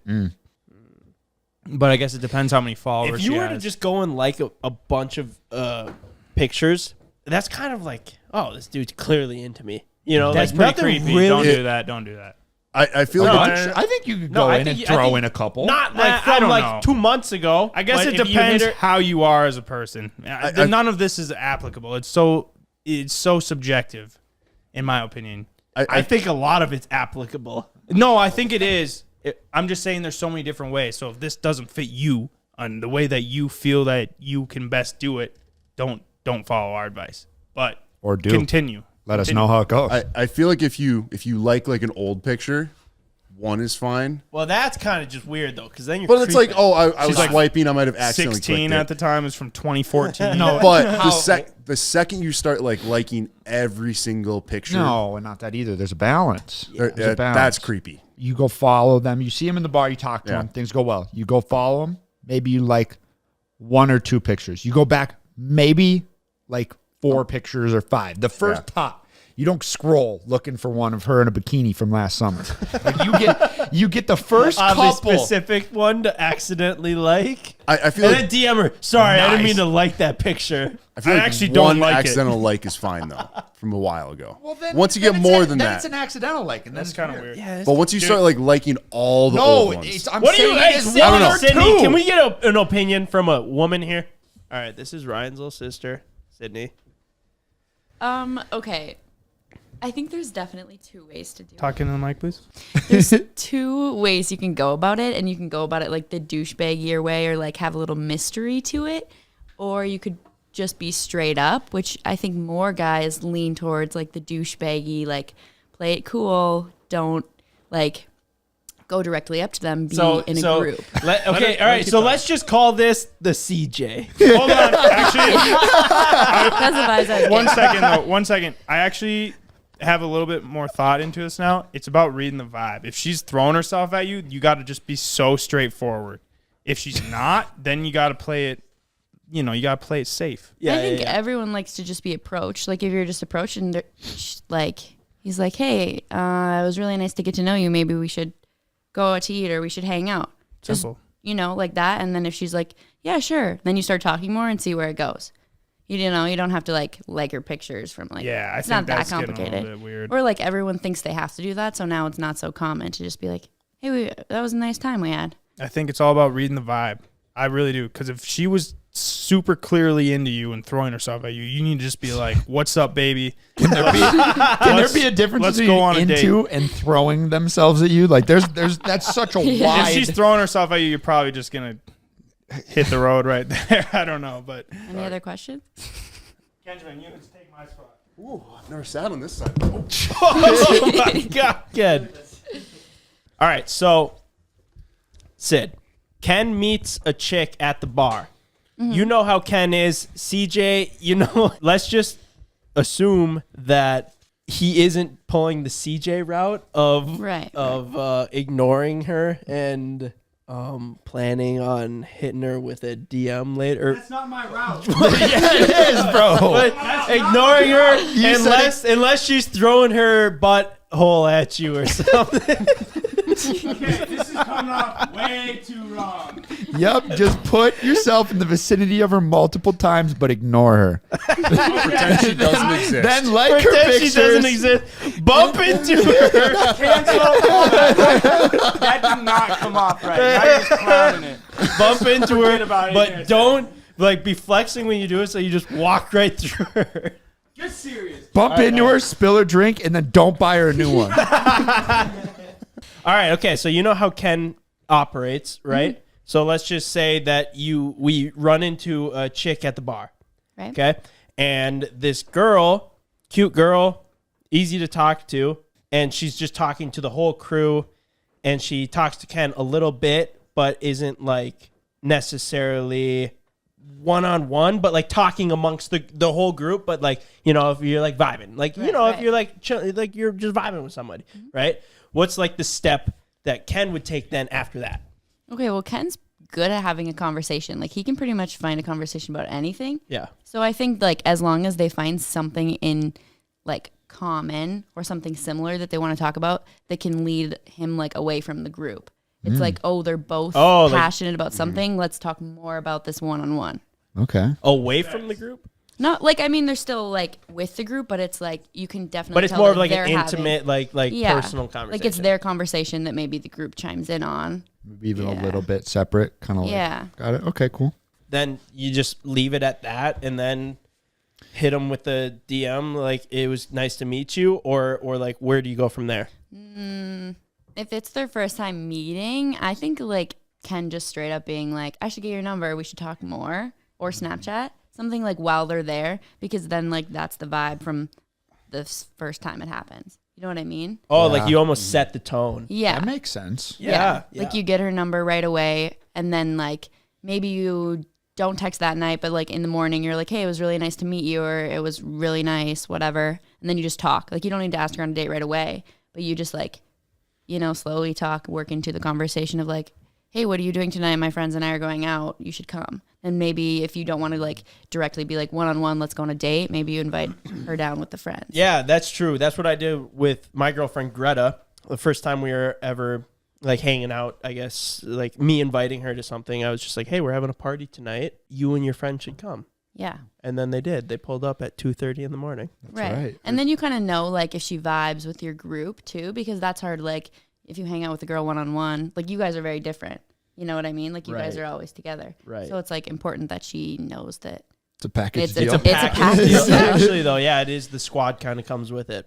Do you think that it would be easier if it's like somebody that you already know, but then to just get like a little bit more like intimate or like personal with them if you like kind of already like them, or just like start fresh, like new person? Like, I mean, I think either is fine. yeah, that was probably a bad question. There is something nice about someone new, though. Right, There's right. no- Because then you just start fresh, you know? There's no expectations. There's no like, oh yeah, we went to elementary school together type deal. Yeah. Whatever you're into. Got it. All right. Cboys Life Wide Open podcast, dating advice. Yeah. Kind of went down the rabbit hole on that one. Thank you, Sydney. Yeah, you're welcome. Thanks, Sid. Don't listen to anything I say. CJ. But hey, or you could pull the CJ route because it worked for him, and I mean he's got a girlfriend, so clearly I did not say any of that right. You gotta. I was just fucking with It's you. all going off the vibe. You got to read the situation and know how to act. There's a different route you got to take for every situation, and maybe you don't even want to date the girl that's coming at you hard, which normally you wouldn't want to. Forget about it. We're done for the podcast today, unless you guys have anything else you want to say. Everybody got some good dating advice. I don't know about good, but you got dating Something- advice. something. You got dating advice. You can go home, try them out. Let us know if you want to try the CJ, the Sydney, the Ben. I guess I didn't give my advice, but the Ryan. You go try it out. Let us know how it works. Maybe have a kid or 2 or 3, depending on what you think. Just don't have 9 or 1. Let us know But don't have one. how many kids are the right to have. Thank you so much, everybody. Peace. All right. Sorry, Peace. David, for being an only child. Bankruptcy I'm might good. be good for Ryan. He might work harder. I feel like I'm not that destructive compared to Gav. Speaking of drift cars, Mike got himself a loaner and it lasted 4 minutes. You blew up the loaner, Mike. Last year you had to have lost a pretty large amount of money in gambling. We're down 500 or 600. Just keep going. It'll turn around eventually. He's rebuilding our unicorn the hard way. You guys can actually go to SEMA and see it. It is time to take our health seriously and get things checked out when we need to. ZocDoc makes it easier than ever by helping to find the right doctor quickly and easily. ZocDoc is a free app and website where you can search and compare high-quality in-network doctors and click to instantly book an appointment with them. So stop putting off those doctor's appointments and go to ZocDoc.com/wideopen to find and instantly book a top-rated doctor today. That's ZocDoc.com/wideopen. ZocDoc.com/wideopen. Shopify is the commerce platform behind millions of businesses around the world, and it's a powerhouse for getting things done. Shopify is packed with helpful AI tools that write product descriptions, page headlines, and even enhance your product photography. So if you're ready to sell, you're ready for Shopify. Turn your big business idea into with Shopify on your side. Sign up for your $1 per month trial and start selling today at shopify.com/wideopen. Go to shopify.com/wideopen. That's shopify.com/wideopen. Should we have Evan sit on the couch? That's where you're sitting, Ken. You've been promoted for the ad reads, but demoted for the podcast. Yeah, Ken, sorry. I think you got promoted, I don't know. but you also got demoted. You kind of got fired, but I think you got fired upwards, technically. You did such a bad job, you got promoted. I didn't know that was possible. It's the first time in history, possibly. You do great in corporate America. They just keep moving you up. I didn't get the memo to wear special steez today. Oh, shit. Yeah, I got to take that off. No, CJ and I'll leave it. You look The great. second podcast, we're twinning. CJ and I wore Really? and I knew it both times. I put on the green Reckless Golf shirt. It's CJ's favorite That's shirt. right. But I rarely wear it, and I'm like, all right, it goes with the whatever I was wearing. I'm gonna take a gamble. And I looked over mid podcast. Like, I'll there's no honestly way. put the clip in, and I realized CJ's wearing it. I go, fuck. And I lean back. All right, I guess all Ryan's changing. CJ was dressed before me today, I bet. You don't have to. I think it's funny, especially the fact that I think you should just go skins today. That would Yeah. be yeah, interesting. guys on the couch go skins. Blend right into this couch in the middle of the summer, looking like a leather chair. So, do we want to talk about the asphalt at the track? Or it's not even the track. It feels like a track. It's just I a mean, driveway, yeah. but it's damn near a racetrack now. Yeah, let's talk about it. Well, we got our farm fully asphalted now, which is a big deal for us. You know, we would have liked to do it right away, but due to financial constraints, too much. we had to decide between having a paved driveway to our business or a drift track, and we chose the drift track. We made the right You know, decision. what else are you gonna do? It's an easy decision. Well, anyways, we saved up over the next year, and now we got the rest of it paved, and the farm is literally looking like a full-on racetrack. It's damn near dangerous. It's less of a driveway, more of a drift track extension. That's exactly what I was going to say. I look at it as the drift track just got bigger. Yeah, and there's a drag strip now attached to it too. That- Because I mean, we were doing like speed runs and shit. Ryan hit 95 on our driveway in his Corvette. He could have easily probably done 110, but Easily he let done off 100. early. I don't know if I like the way we phrased that. I'm just kidding. Well, no, I did. The first run is just scary. I mean, It is actually a little You scary. didn't want to pull a Dobre brothers. I also did a run in my Cybertruck, and first time I let off early, braked well ahead. Second run, I braked exceptionally late and ended up going off the end of the drag strip. Well, let's not forget about what you did your first run. Oh yeah, I put it in reverse to make sure I utilized as much space as possible. Didn't realize I didn't put it back into drive and kind of backed up a little bit. Reverse launch. He damn near hit our neighbor's fence again. Fresh posts. Did we talk about that? We did, and I Yeah. believe it actually comes out in this week's video if you're Yes. listening to Yeah, this. yeah, it comes out this week's video. But basically, Evan pulled a school bus into our neighbor's fence and sign. because he thought that Gavin was in it, steering it, and he wasn't, which is a hilarious situation. So then we fixed it, and Ken damn near launched back into it literally 3 days later. I only ended up going back probably another 2-3 feet before I got it back realized. under control. Reversal launch. Yeah, but anyways, I think we're going to have to establish some rules for our driveway. Like, because if you got people hitting speeds of 100, Triple digits. possibly 110, going down our driveway, and someone's coming around the curve, Well, need even to, it's a blind curve. Yeah, even not in a full. I think it's like if you're gonna hit 100, we're gonna be like, all right, clear the way. But the thing is, it's pretty easy now to just like pin it. Like you get into the driveway, you could pin it, and right in your kind of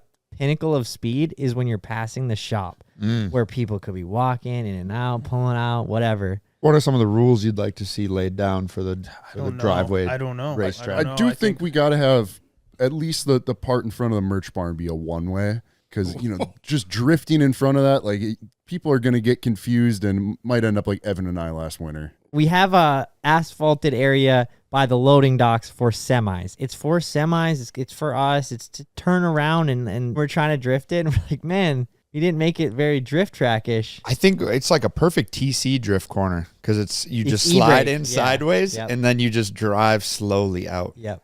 That was the part of drifting I never figured out. I could always slide into it, but Wow. It's a Never front-wheel really- drive car. yeah, there was limitations. But there might be a few spots here and there that we need to fill in. But live and learn. The Miata almost Yeah, the fits Miata's perfectly. That's what's interesting. The Miata's tiny and it's still a tight little area. Always should go wider, longer, bigger, but It's good for precision, though. Really hone in. So this past week would have been reckless golf. See, do you ever think you're going to go back to that golf course? It was actually a nice golf course that we played. You were saying, you were like, I'd come up here and play it on the weekend.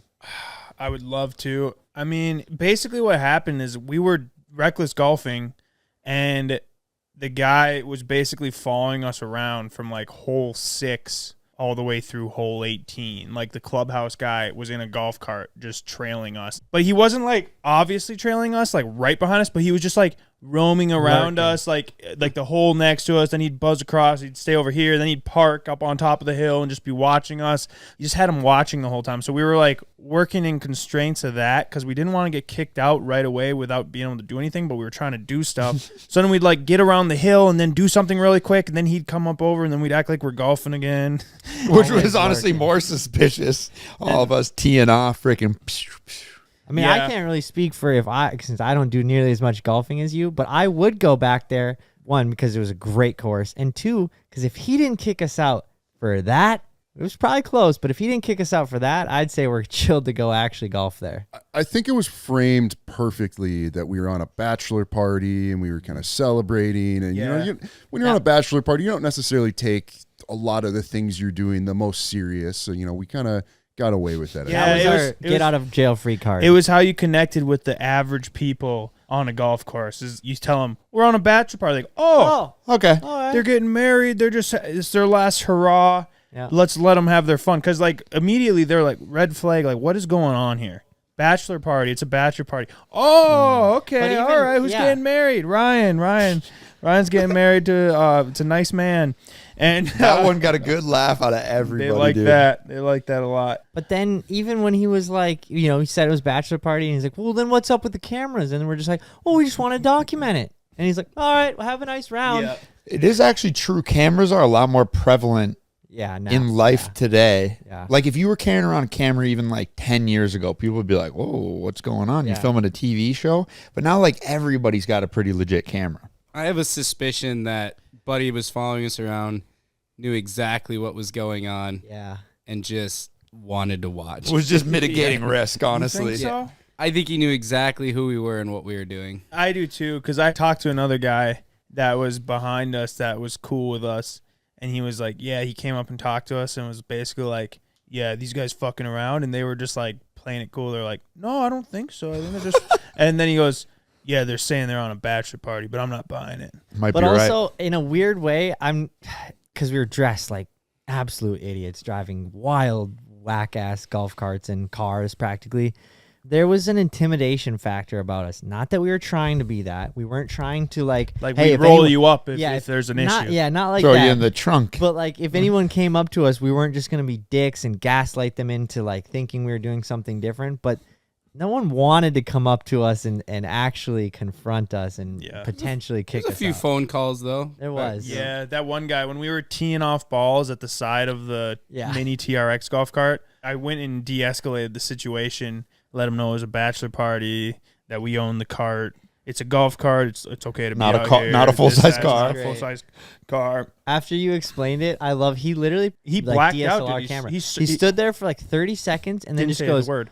I guess if you have the opportunity to hit balls at a car, why not? Yeah. And we're like, why not? He just flipped over. He's like, all right, yeah. What? I should have been like, you want to hit one? Yeah. But nice. And then there was a couple that called us in, and I don't know, whatever. But those golf carts are insane. They're damn near cars. The mini G-Wagon is maybe only a third scale off from my G-Wagon. It really is. Like, it's insane. The biggest thing that makes them like not quite like cars is just how slow they are. Yeah, but they still rip pretty decent. 35? They still got heat, air conditioning, everything. You can, we get in like our key trucks, and you can drive those on the road. But wouldn't you get pretty jammed up if you could only go 40 or whatever they do? I see what you're saying. Versus 65. Me and Gav did drive one over the other day. We were at a lack for vehicles. No, just to the farm, but we were at a lack for vehicles, and we're looking around. Well, yeah. G-Wagon was sitting there, and we're like, well, guess we'll just take the G-Wagon. But it was on like 25% battery. Oh, really? You guys are going slow. 17 kilometers per hour. Oh no. So someone can crunch the number on that one, but that's slow. Yeah. That is pretty slow. By the end of it, the TRX had some pretty battery was pretty low, and it got significantly slower. Yeah, Ken, yours was dogging for sure. Speaking of the TRX, should we watch the clip of the first accident? Oh yeah. Oh, yeah, we might. Oh yeah, put up the Snapchat footage. I don't know how that's gonna Ryan shake on just the video. rear-ending Evan in his brand new Hummer cart that we got him. No shade towards the TRX or the G-Wagon, but there was just something about that Hummer one. There is something That about a was Hummer. just Man. Cool. That Cool was my factor. favorite. Yeah. A little more stout. It's a 2004 and is in perfect condition until Ryan got behind the wheel of it. Yeah. And That was the best part too. We were just shooting rollers, so all of the vehicles were still like fully Pristine. unscathed. Yeah, pristine. And that was the plan. That was the plan. Yeah, not of for you to course. rear end them, but keep them nice. So Keep they're 'em they're nice. just rolling out to get rollers, and I pull in, and I just like decide to film because I go, what an odd sight. G-Wagon goes by. Ryan, Bro, it is literally. Ryan. I mean, you can look at me. I'm very clearly focused on you. So the dude in the back, he was one of the two that brought our G-Wagon and TRX golf cart, and he was in the back seat and got rear-ended, and like he was like holding his neck when he got out of that thing. He's like, that hurt. I saw a payout, dude. Saw a guy with a big flashy yellow Hummer. Yeah. And then Evan gets out. You're just the most classic reaction. What are you doing? It's not too often that I break something unintentionally, Yeah. or like true. when it's not expected to happen. Like if it was you, everyone would be like, "Oh my god, of course Evan crashed it," blah, whatever. But like I truly just messed up, and I think that if Evan hadn't been there, I would have pulled out into that oncoming vehicle. Possibly gotten like smoked. because there was the Raptor, there was the truck, like there was many things I was focusing on. None of them was the situation at hand. To be Yeah, honest. why Evan stopped was so he didn't get T-boned By an out on the F-250. Yeah, exactly? in a golf cart. I might have made it, but I knew you weren't. So I'm like, That's what and I'm if saying. we're all going in a string of people, I didn't think I was necessarily protecting you. I'm just like, well, I'm going to get ahead and we're going to have to wait for Ryan anyways. Yeah. So rather than shoot out, I'll just wait. I personally believe it was the less destructive of the two accidents that Oh. could have happened in that scenario. So it was good. Thank you for Yeah. protecting me. But yeah, I got to get that Hummer fixed up because I think I'm going to ship it down to Florida for Randy. Yes. That'd be the perfect rig for down there. He's got a couple restaurants close by. You imagine him just whipping that thing to the beach. Pretty lit. Be pretty Pretty lit. lit. Like those are Florida rigs. Smaller. Because the streets. headlights and everything work on it, right? I Yeah, mean, it's one's missing one missing. at the It's moment. missing one. Easy currently. But they do function. Yeah, and the blinkers work. It's got a little radio in it. I thought you might have mentioned something was wrong with the radio the other day after you caught a few feet of air. Yeah. Oh no, it turned off, but it turned back on again. What else happened this week? Gavin spent 24 hours up in Ryan's Hummer. That was cool. It's different. It looked worse when he got out than it did when he went in. I don't know how he trashed that thing so fast. And he said he spent 6 hours organizing it. Yeah. Organizing. Gavin is, I love you, Gavin, but you are the least organized person. That's saying something because I'm around. Yeah. Yeah, you two are about the same. You two are about the same. But like the whole Hummer, all of his supplies, he goes, yeah, I was organized. And you just look, it's just a complete mess. Like, what do you mean you organized it? It looked like he was living in a car for his Yeah. main housing scenario. It almost looked like he didn't have enough time up there. I have so much free time. I'm so bored. 24 hours is taking forever. But it looks like he just like had an hour to set up and film everything. Like he tossed everything everywhere. We went over, we gave him some Legos, and if you finish the Legos or the puzzle, you get good breakfast, whatever. This Lego Technics freaking $85 Lego set. And we're like, Gav, how far did you get on it? He holds up, no joke, 4 pieces put together of, however Yeah, many he thousand hated are in it. there. He did not like the Legos. I No. can understand that those Lego sets, it was 806 Yes. pieces, And in the designed dark. for a 9-year-old. And in the dark. Well, we gave it to him hours before dark. But nonetheless, He got it with. they're plenty. overwhelming right at the start. There's Yes. a lot going on. I do agree with that. And But then he you just- still got to think you could chip away at Yeah, it. and then he ended up literally just like putting it in the garbage. He just chalked it up, and then he he goes, "Well, maybe if I had like 2 weeks to do it." And I'm like, 2 weeks? I think we should have made him stay up there for 48. The problem is a bunch of the pieces got kind of left and they're here and there, but I really wanted to just do the puzzle and like set a little timer, a time lapse or something and just see what it would take Well, I get that it's under better circumstances, like being in the shop with good light and whatnot. But I would have liked to give it a run and see if I could. To answer your question, kind of, I did try to gather all the pieces to the Lego because there was a sick Lego Lambo. Tried putting it all together. It was missing way too many pieces. Oh, you did try? Yeah, I was like, if I can do this in one night in good lighting, like I just wanted to gauge. Yeah. But there's way too many pieces. He lost a bunch of the pieces? Yeah. They're strewn in the Hummer and stuff. There was a bunch of random garbage just like strewn around the pole. Man. Bacon grease everywhere. Yeah, dude. You'd have thought that the interior would have been so tethered, but it was actually in wasn't. great shape. Yeah. No bird poop.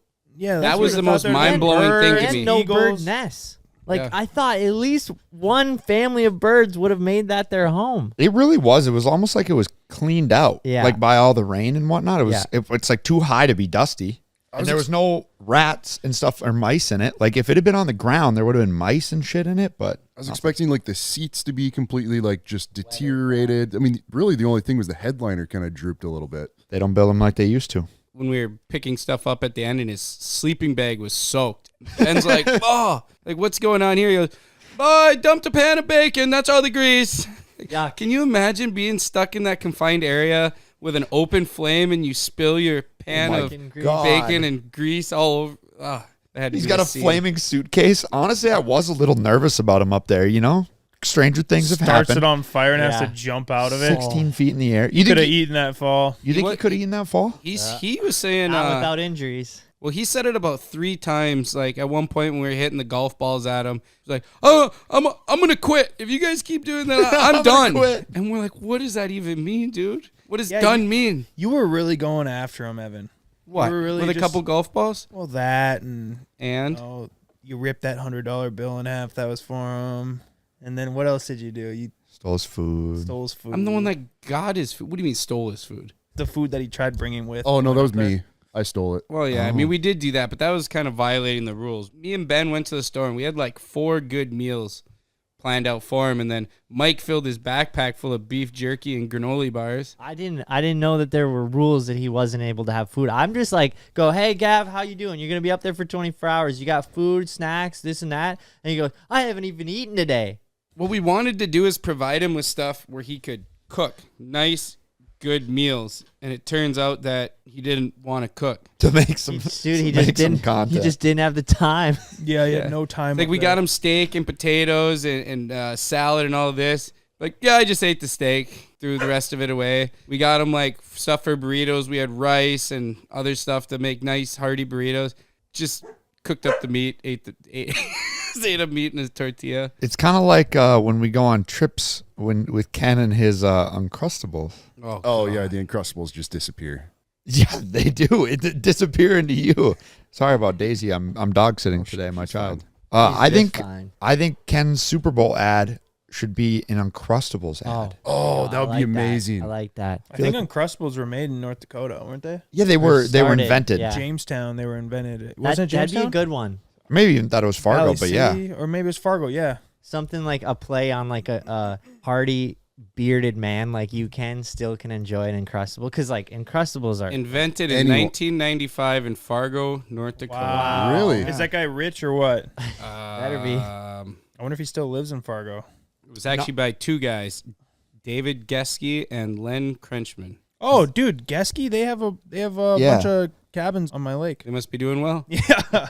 Yeah, I was gonna say. I mean, not that that's a super common last name, but like I went to high school with a Geske.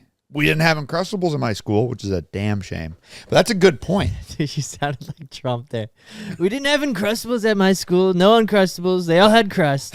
It was disgusting. Crusted sandwiches. Not good. Not good. I just got an update from, we were talking in the last podcast a lot about AI. Also, I went on a deep dive on that page like right after the podcast and realized that was like totally fake. Which page? The hockey player one. And then I don't say. Yeah, I just felt like an idiot. So you thought that was real? We all were sitting up here thinking you thought it was fake. But then you reverse trolled me, and then it made me think it was real. That looked real for about 2 seconds until they started talking. Right, exactly. And so I just feel like an idiot. But okay, Mike. Yeah, Mike, you I need to be careful so you RC. don't get freaking. I'm not actually worried about it. Like, I don't think it's gonna like destroy my life or like. Oh, that's fine. If I think that video is real for a second and then realize it's not, like, I'm not out literally anything. Little public humiliation, but just walk in the streets. You're gonna get. Are you worried about being taken advantage of at this? no, because like, how do you Gullibility get level? like? How I'd do you be get, careful, CJ. You've been scammed twice. Yeah, and how do you get AI'd or RC'd in the streets? Some guy's robbing Mike, and he goes, "You're just AI." He's like, "No, I'm not. I'm gonna shoot exactly. you." Yeah, like you can't really get AI like literally face to face, flesh to flesh. That type would be a vibe, but- new level of getting. I mean, AI. like- The UPS one, CJ, and there was a second one, and Did any of them pay off? I don't know. Because I got my money back. I only gave money to one. Okay. Oh yeah, it was the necklace. I think I've Yeah, only had to maybe. replace your credit card twice in the last year. How many times have you had to replace Mike's? 3, I want to say. No. Well, the one Why time would you have had to Spenny replace my credit had card it. and twice? you only I was like, and you only replace it because I'm stupid, not because I got scammed.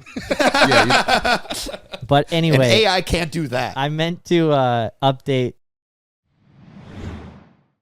All right, guys, it is 2025, and those days of only going to the doctor for emergencies are over. No more waiting until walking it off for 6 months doesn't work, or you have to move your whole body to turn your head. It is time to take our health seriously and get things checked out when we need to.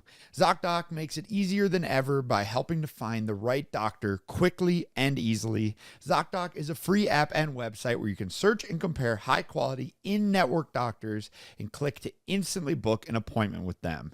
You can filter for doctors who take your insurance, are located nearby, or are a good fit for any medical need you may have, and most importantly, are highly rated by verified patients. Appointments made through ZocDoc typically happen fast, typically within 24 to 72 hours of booking. More often than not, you can even score same-day appointments, so stop putting off those doctor's appointments and go to ZocDoc.com/wideopen to find and instantly book a top-rated doctor today. That's ZocDoc.com/wideopen. ZocDoc.com/wideopen. Our boys over at Brunt have revolutionized the work boot game with comfy boots that don't sacrifice durability. If you've had a pair of their boots or clothing, you know how great it can be to feel comfortable all day while working. And if you're sitting here thinking that you don't want to spend $150 on boots, I challenge you to think about how much time you're spending in your boots and how much better that time would be without cold, wet, or tired feet. Not to mention, right now, for a limited time, our listeners get $10 off at Brunt when you use code LWO at checkout.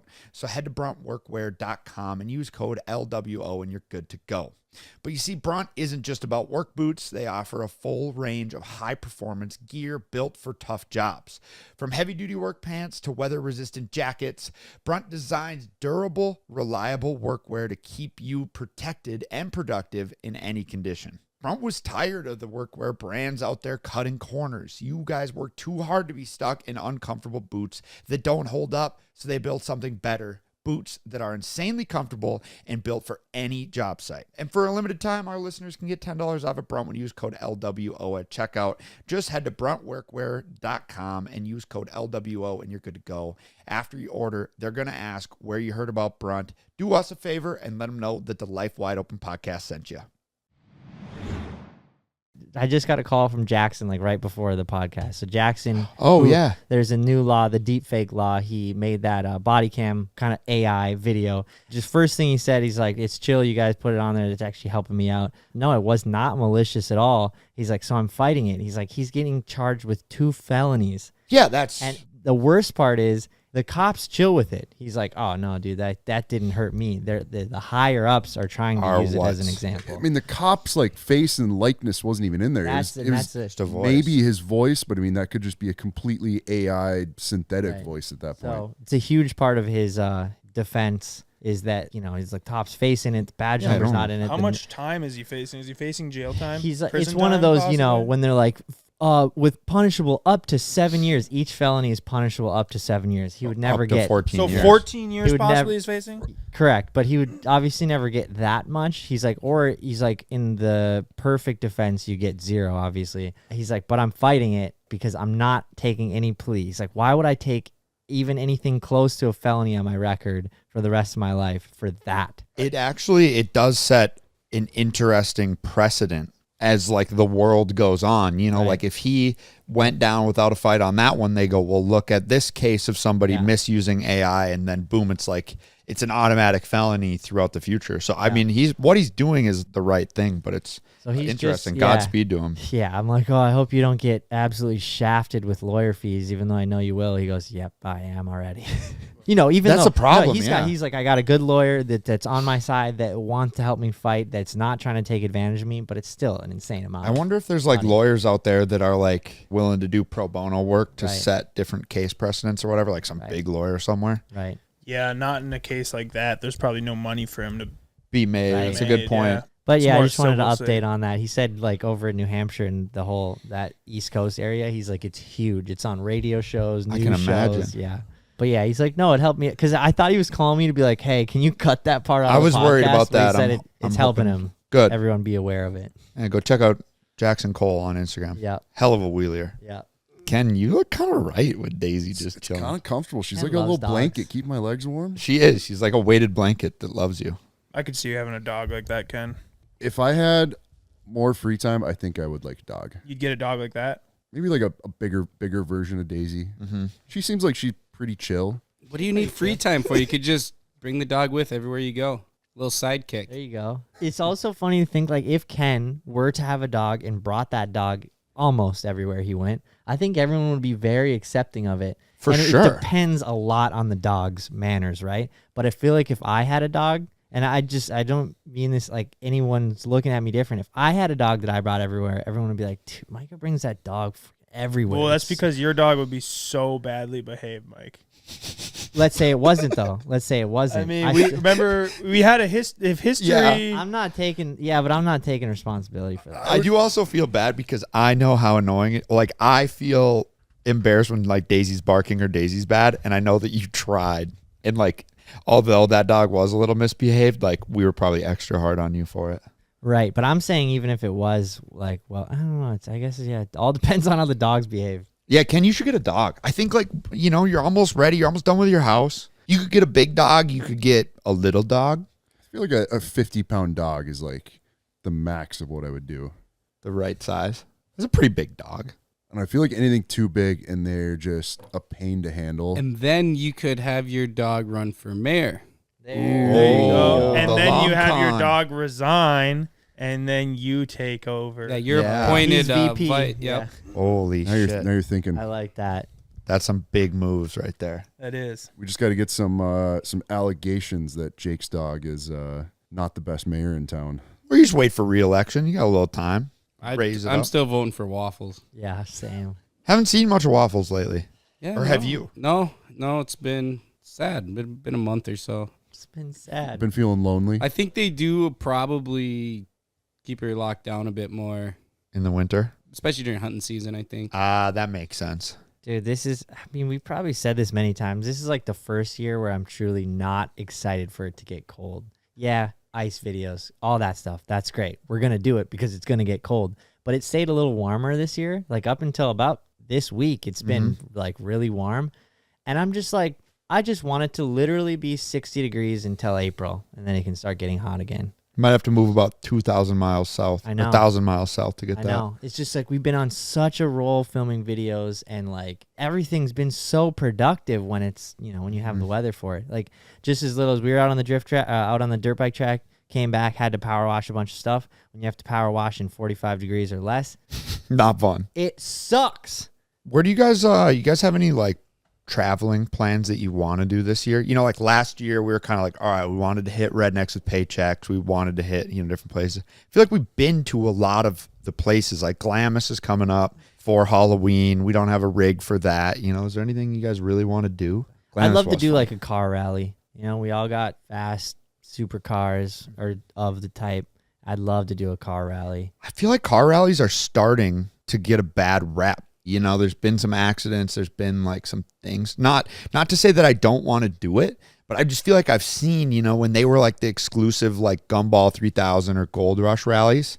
And then now that they're becoming a little more attainable, like they're setting up programs for everybody, I feel like they're getting kind of a bad rap. The whole car scene, honestly, is kind of getting a bad rap, I feel like. I still just don't understand. You got to pay money to be on this rally. But you get stickers. Yeah, you got to pay for your stickers though, bro. But okay, I mean, maybe not even an orthodox rally. Even if it was just us driving our cars across the a couple states. I feel like us doing it like as a private entity, like just a private group would be. Yeah, we would have way more fun than doing it with a bigger group with more people, and then there's more of a chance for a jam up. We could do We a kind of YouTuber. did that. We kind of did that with the cheap car challenge. We did our own rally. Yeah, but not in $2,000 cars. As fun as that was. Yeah, it was a little bit of a challenge. I mean, what you're paying for is like the hotel, Right. and like all that stuff. Like you have like good accommodations and Meals, food throughout the whole thing. reservations So at that's why it fancy costs so much restaurants. money. And they like plan all the stops out, make sure the roads are cool. And Yeah. Makes sense. I mean, I get that then. Yeah, you're right.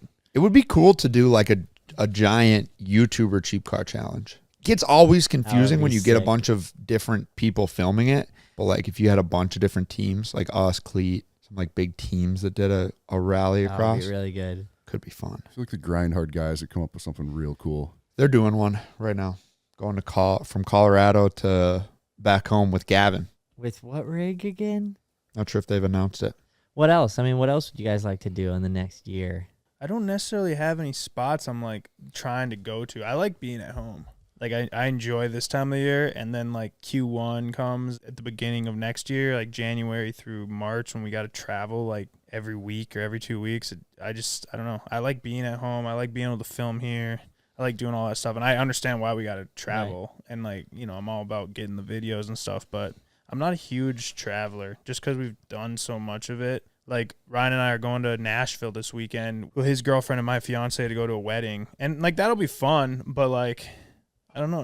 It's still kind of a lot of work on my end because now I got to like get ahead on the video. It's just like, I don't mind it, but I'm not necessarily like, You're a bit of a homebody. I want to go. Like I never really have that drive. That January to March time stint that you said we will be doing a lot of traveling, where would you, if you had to? I mean, Florida, of course. Do you have anything? Have you been thinking about your bachelor party? You got a bachelor party coming up in the next year. I don't know when or where we're going to do that. I mean, technically we got plenty of time because my wedding is like in a year.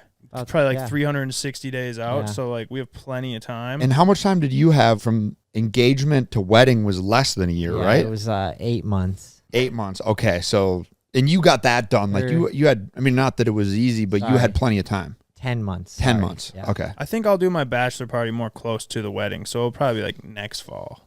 Okay. That makes sense. You know? You're And thinking I like don't know. August, September kind of time Yeah, frame. maybe we do that. Probably September-ish. And I don't know. We just go to like Vegas. Like I don't need to do anything crazy. Maybe we get like a sweet penthouse. Ooh. Sweet penthouse, That'd be like that's got awesome. like crazy, you know, like Yeah, a pool big, table. yeah. Just like it's got to be dope. Like if we're gonna splurge on anything, splurge on the penthouse. We all get rich. Yeah, we all. So that'll get be rich. a perk. We will be going to work. Yeah, that'll be a huge perk. Yeah. I mean, you know, it will be work the entire time we're there. You know, we're going to be working. We're working in terms of gambling. You know, Making money down there. yeah. If you want to win, it's work. It's a You risk. got to put the time in, man. It's what we're willing to do for CJ's bachelor I don't know party. what we're gonna do though, because Ben's wedding is gonna be in like August. And he's going to want to go to Vegas too. Yeah, so That's I'm what like, I've actually been wondering. Oh I'm no, like, 2 trips to Vegas. I know that. And Alondra was like, well, you could just combine them. And I was like, I don't think we can do That's that. lame. We can't combine them. The way I think of it is that if you could combine them, but you wouldn't want to, because how can you pack in the bigness that CJ should be and the bigness that Ben should be into one weekend or Can't. week? It's impossible. Yeah, you really can't. yeah, I don't want to combine them. No, I wouldn't I don't blame know. you We for could that. go somewhere else, I guess, for Ben's. What's that? What's like the old folks Las Vegas? Reno. Yeah, we could go to Reno. The We take Ben up littlest to big Reno. town. I was gonna say Branson. You go Or to yeah, is it Atlanta. Branson, Missouri? Yeah, It's one or the yeah. other. Oh. Yeah. God. What else is some like crazy extravagant places like Dubai? Yeah, I was just going to say that. Dubai, I actually like to go to Amsterdam. Dubai. I'm kind of want to go to Amsterdam. Evan honestly. would be in jail in Dubai so fucking fast. I heard they're kind of crazy on laws out there, aren't they? Like strict, right? Yeah, yeah. Are you able to Insane vape? strict. Are you able to vape in Dubai? You might have to look that up, Evan. Because Hey, if you aren't, you You'd two be might not cooked. be able to go, huh? They've got some crazy like drinking laws too over there. There's a ton of stuff you can't do. Okay, you two definitely probably can't go. you cannot publicly vape in public places in Dubai. Sounds It's nice. prohibited in public areas like malls, restaurants, and public transport. Oh. So that's kind of like, Like here. Same Like everywhere. yeah. You know, you're asking where I'd like to go. Dubai. That'd be a cool place. That'd be to so go. lit. Like, I'd actually be interested in going there. Would you go to Greece? I'd go to Greece, I guess. I don't know. Wow. Kissing, hugging, or even extended public displays of affection are illegal and can lead to jail time in Dubai. Wow. Holding hands is generally acceptable. Generally. Offensive language, such as swearing, Yeah. can result in imprisonment. Public dancing and singing. It is illegal to take is this, photos of Footloose? people, their homes, or their cars without their consent. Wow. Interesting. I feel like we could But probably get also by. kind of crazy. I mean, think we stroll around the lake all the time. We take pictures. All like, yo, you see so and so's house just got finished. Take a picture of it, post it. I do that all the time with people's cars. Yo, there's a GT3 RS in Fargo. Have you seen it? Take a picture of it. It'd just be crazy to get jammed up for something. You almost like wouldn't that. be able to film a YouTube video in Dubai. Right. Like there'd be no sort of, I'm not even talking public pranks, but just like street interviewing or whatever, interactions like that, not a thing. The world might be a little better place without street I interviews. feel like going to Dubai would be expensive. Yeah, but I'm not talking like pranks. I'm talking like, yeah, I mostly agree with that. I was watching a movie and the Hawk Tuah girl was in it. What? Whatever happened to her? It's in the show, the one where Glenn Powell is the disgraced football star. He's kind of like a Johnny Manziel type of guy, Okay. but like just She's gone into acting? yeah, she's acting Who in gave it. her that role? But it's kind of funny because he's like hanging out in a club with people, and then they're all excited because the Hawk Tuah girl is there. Or he's like, so they're like making a so deal she's that like playing he's herself. Yeah, she's actually playing herself. Oh, I she wonder if they did that cameoed. That's before. kind Yeah, of cool. cameo. That's a better way to say it. Instead of she's acting like That's- somebody else. I think That's she pretty kind of cool. went off the map, dude, after a whole crypto scam. Yeah, she did a rug pull. Oh man. Man, it's just crazy. It's like, can you say you were on the internet if you didn't do a rug pull? We haven't done a rug We pull. haven't. We won't. Never will. I mean, But yeah, a it's- lot of people have done a rug pull. You look at the full send meta card. You look at, Logan Paul's been accused of it many a times. Yep. Hawk Tuah. Who else? Lana Rhodes did Lana that. Rhodes. I don't know what Ty Lopez did, but he's finally Dude, getting Ty Oh, Lopez yeah. is Oh, jammed yeah. up. He's Evan, you want finally to look that up? I don't even know who that is, so You never Yes. even saw I'm in my garage with my Lamborghini and all my books. Yeah, that's it. Man, I'm in so my He's garage. just starting to get like jammed up, isn't he? Tyler College. Lopez. If you guys ever want the lowdown of any of that type of content, the rug pulls, anything, CoffeeZilla is a really good source for just exposing people for being dirty. Uh-oh, Ev. Now that you got the job locked in, are you struggling? Well, a I'm trying to lot of- figure out what he's in trouble deal. Yeah. What's going on? We didn't send you in with much information, to be honest. Blew the whistle on an owner's Ponzi scheme. I don't know what. Oh, yeah. it Sued was for a- 112 million. I don't know. It's not really giving me good answers right now, like it normally does. How scary would it be to be sued for $112 million? Like, I don't care how much money you make. It's not like you're just sitting on that. That's literally crazy because that's like almost the exact number that Heavy D got sued for. He misappropriated. It Really? was originally $114 million. Jesus cripes. He misappropriated $16 million in investors' money. Essentially, is what it's saying. And Yeah. what does that mean he did? Didn't use it for what he contractually So he said he would use it raised for? $112 million from investors, and it just says he misappropriated $16 million of it. So I'm assuming he bought some stuff with it. Is my assumption. $16 million is a lot of stuff. Yeah. You can buy a lot of Yeah. stuff. I think everyone's always just kind of been under the assumption that Ty Lopez was a fraud. Yeah. Remember back in like 2012 when literally every time you watched YouTube, you got a Ty Lopez ad? It was, Yeah. Yeah, you got I'm here an in my ad. garage. Yeah. That's right. He was doing ads on videos. It's been said, like, whenever someone's selling a class to help you get rich, it's just to help them get rich. The person Yeah. selling the class to get rich Yeah, I from would- your money. Yeah, there's usually not much to gain from those. Yeah. The other crazy part, and that I saw, I don't know if other people have done this. Ty Lopez did this for his class. He let you put it on like Klarna and like payment plans. No shit. That's insane. To have someone put their credit out there just to like pay you money to like think. I mean, you got to be. That you're supposed to be helping him. Well, so let's get into Heavy D's case. So he was in jail for 3 days, and now he's out. And it was due to him basically being extorted by a group of lawyers. Or do you understand the case, Ryan? It's the Utah. Let me actually figure out exactly what it is. It's not even the EPA that's suing him. It's It's like a group of Utah- lawyers from it's my an understanding. it's an environmental group from Utah. Exactly, and that's the weird thing. It's not the government that's suing him. It's like a group of activists that is trying to get him down. But they're using alleged violations of the Clean Air Act, which is a federal law. That's where the kind of the confusion that happens is a lot of people think he's like got arrested by the government, but it wasn't. It was, I mean, obviously he went to a government jail, but it was by the Utah Physicians for a Wealthy Environment. They're using laws against him that are meant for big power plants and huge companies that, you know, could end up actually polluting the environment very quickly with like massive, you know, manufacturing plants and stuff. And in the grand scheme of things, you might say, well, Heavy D's making millions of dollars. In the grand scheme of things, he is a small business in comparison 100%. to these. Like, he was creating parts that modify diesel trucks. That's it. And they were fining him so much money, like he was like literally destroying the planet. And the worst part is that all this money that he potentially would have to pay them, most of it would go into the lawyers' pockets. It wouldn't even help to do anything for the environment. Yeah, they're just like a group of just frauds that just extort people that have a bunch of money, and by just dragging out court cases and lawsuits to get them to just reach a plea and just let it end. But he had drugged this out for like 10 years. Yeah, That's the thing. He has to pay their lawyer fees, Yeah, right? well, That's what yeah. the problem is. So they want to drag it out Yeah. because then they just run the tab up to a gazillion. you know, us being around him, he's told us about this, but it really wasn't like public. And we're like, damn, you're still fighting that? And he was kind of giving us the inside look on how messed up it is what they're doing. And he just wanted it to be over and basically go on with his life.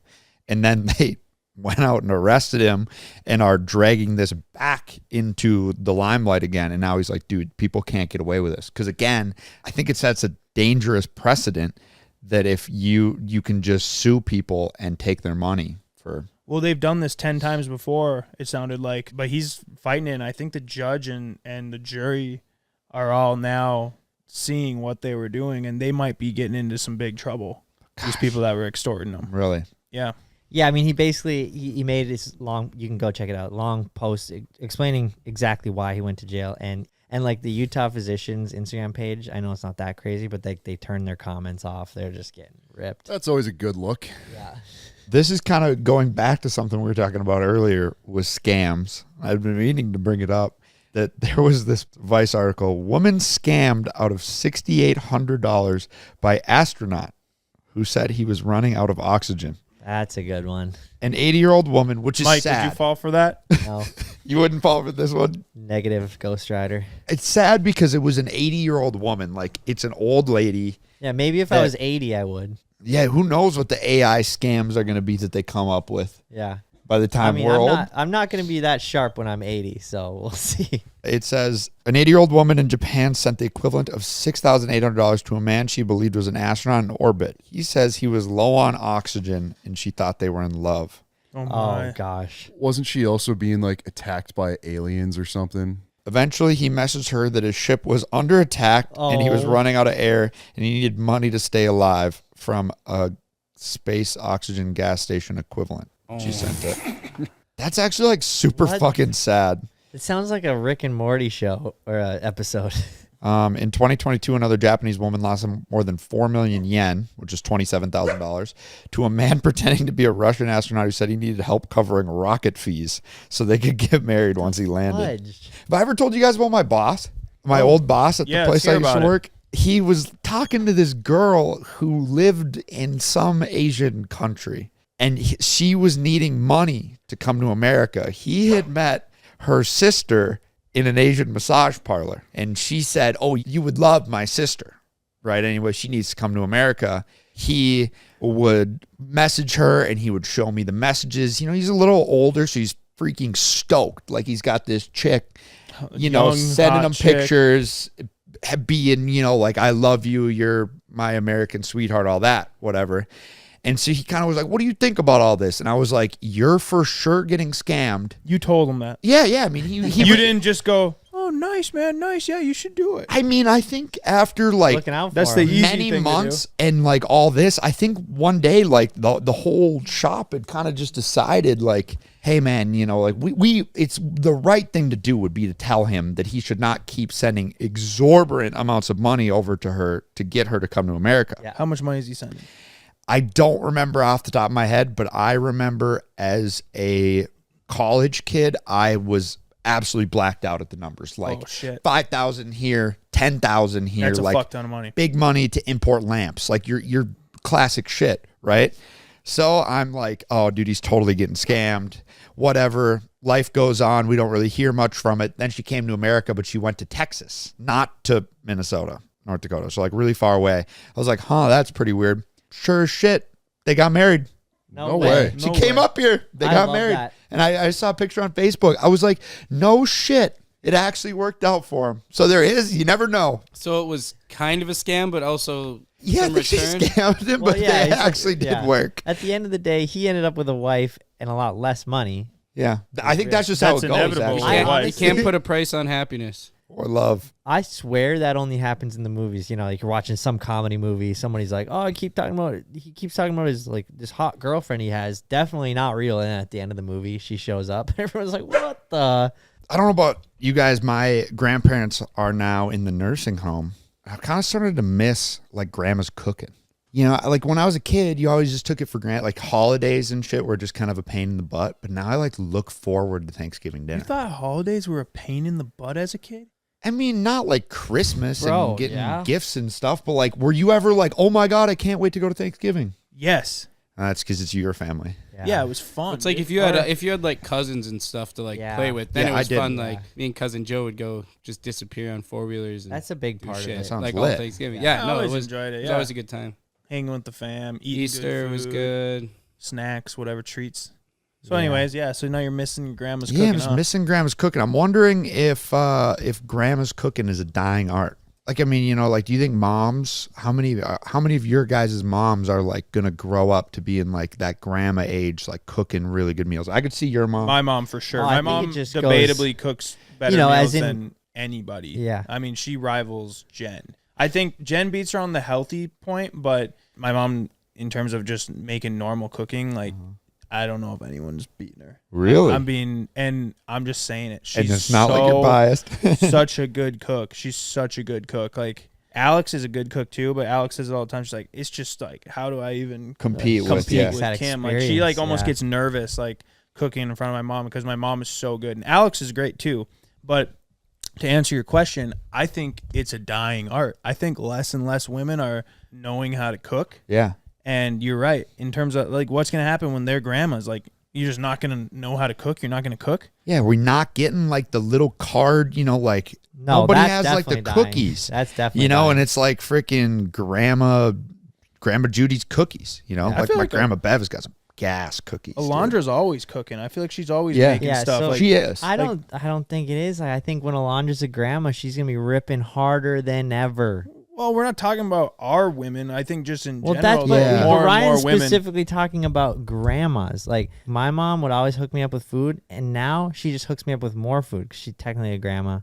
I think he's more so saying like the younger generation when they grow up. Might. Yeah, I guess kind of 'Cause, just like, like younger throughout girls everything. Yeah, I aren't- think they're cooking less now, That's what we're but- saying. but I think they're gonna cook more when they're they're old. moms. They're gonna Okay. cook even more when they're grandmas. Is your mom hooking you up with like treats all the time and stuff? big Okay, time. so she is. She's just looking to offload. I'm not saying that she's like by any means the best, but she's always hooking it up.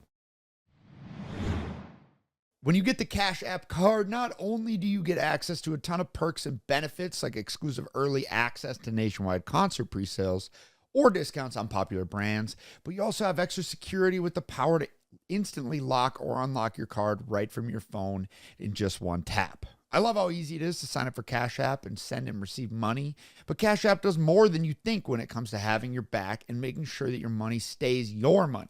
If you direct deposit at least $300 in paychecks each month and use the Cash App card for purchases, you can lock up to $200 in free overdraft coverage. If you overdraft unexpectedly, there are no hidden fees. Manage your money on your terms and take advantage of free overdraft coverage of up to $200 on Cash App today. For a limited time, new Cash App customers can earn $10 if they use code CashApp10 in their profile at sign up and send $5 to a friend within 14 days. Terms apply. Cash App is a financial services platform, not a bank. Banking services are provided by Cash App's bank partners. Prepaid debit cards issued by Sutton Bank, member FDIC. Overdraft coverages provided by Cash App, a Block Inc. brand. Visit cash.app/legal/podcast for full disclosures. Starting a business can be super fun. Picking out logos, debating names, all the groundwork to launch your business into the world. But when it comes to your day-to-day operations, that's where you're going to want a no-frills, cost-effective way to get things done. And that is where Shopify comes in. Shopify is the commerce platform behind millions of businesses around the world, and it's a powerhouse for getting things done.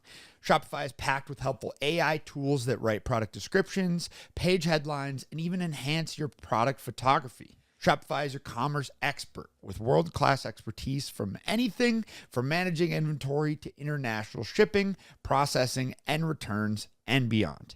If you ever get stuck, Shopify is always around to share their advice with their award-winning 24/7 customer support. So if you're ready to sell, you're ready for Shopify. Turn your big business idea into with Shopify on your side. Sign up for your $1 per month trial and start selling today at shopify.com/wideopen. Go to shopify.com/wideopen. That's shopify.com/wideopen. Our boys over at Brunt have revolutionized the work boot game with comfy boots that don't sacrifice durability. If you've had a pair of their boots or clothing, you know how great it can be to feel comfortable all day while working. And if you're sitting here thinking that you don't want to spend $150 on boots, I challenge you to think about how much time you're spending in your boots and how much better that time would be without cold, wet, or tired feet. Not to mention, right now, for a limited time, our listeners get $10 off at Brunt when you use code LWO at checkout.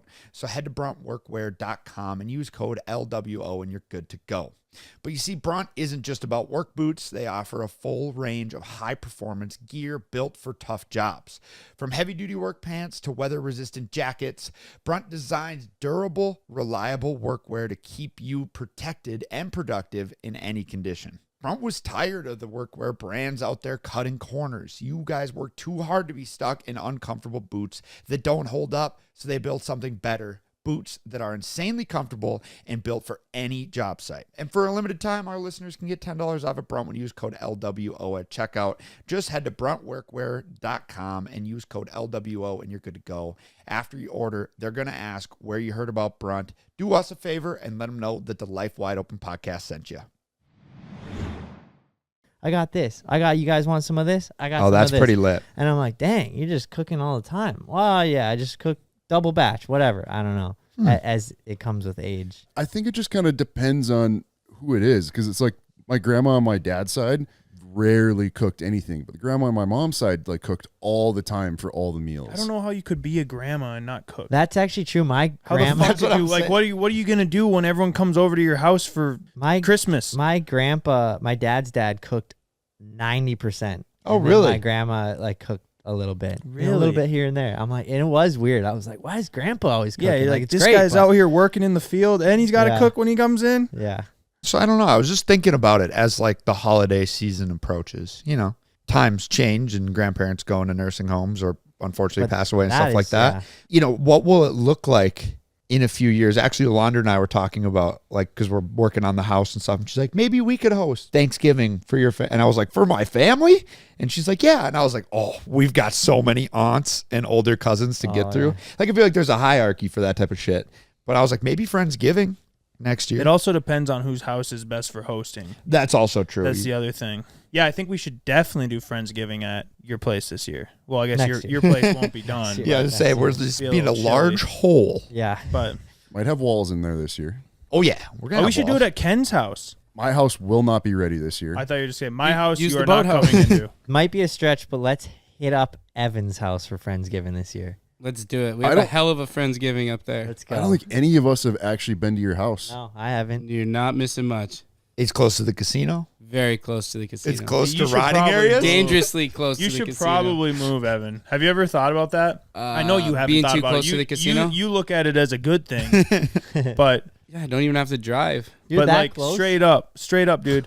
Wait, so you could like ride your BMX bike? To Yes, this? he's done it. He's done it many a When time. the Lambo was broke down and I was stuck in my house and I was all You rode- frustrated because I didn't know what to do and I couldn't get the car to move, I took little Aiden's bike and just rode to the casino. He rode an 8-year-old's bike to the casino.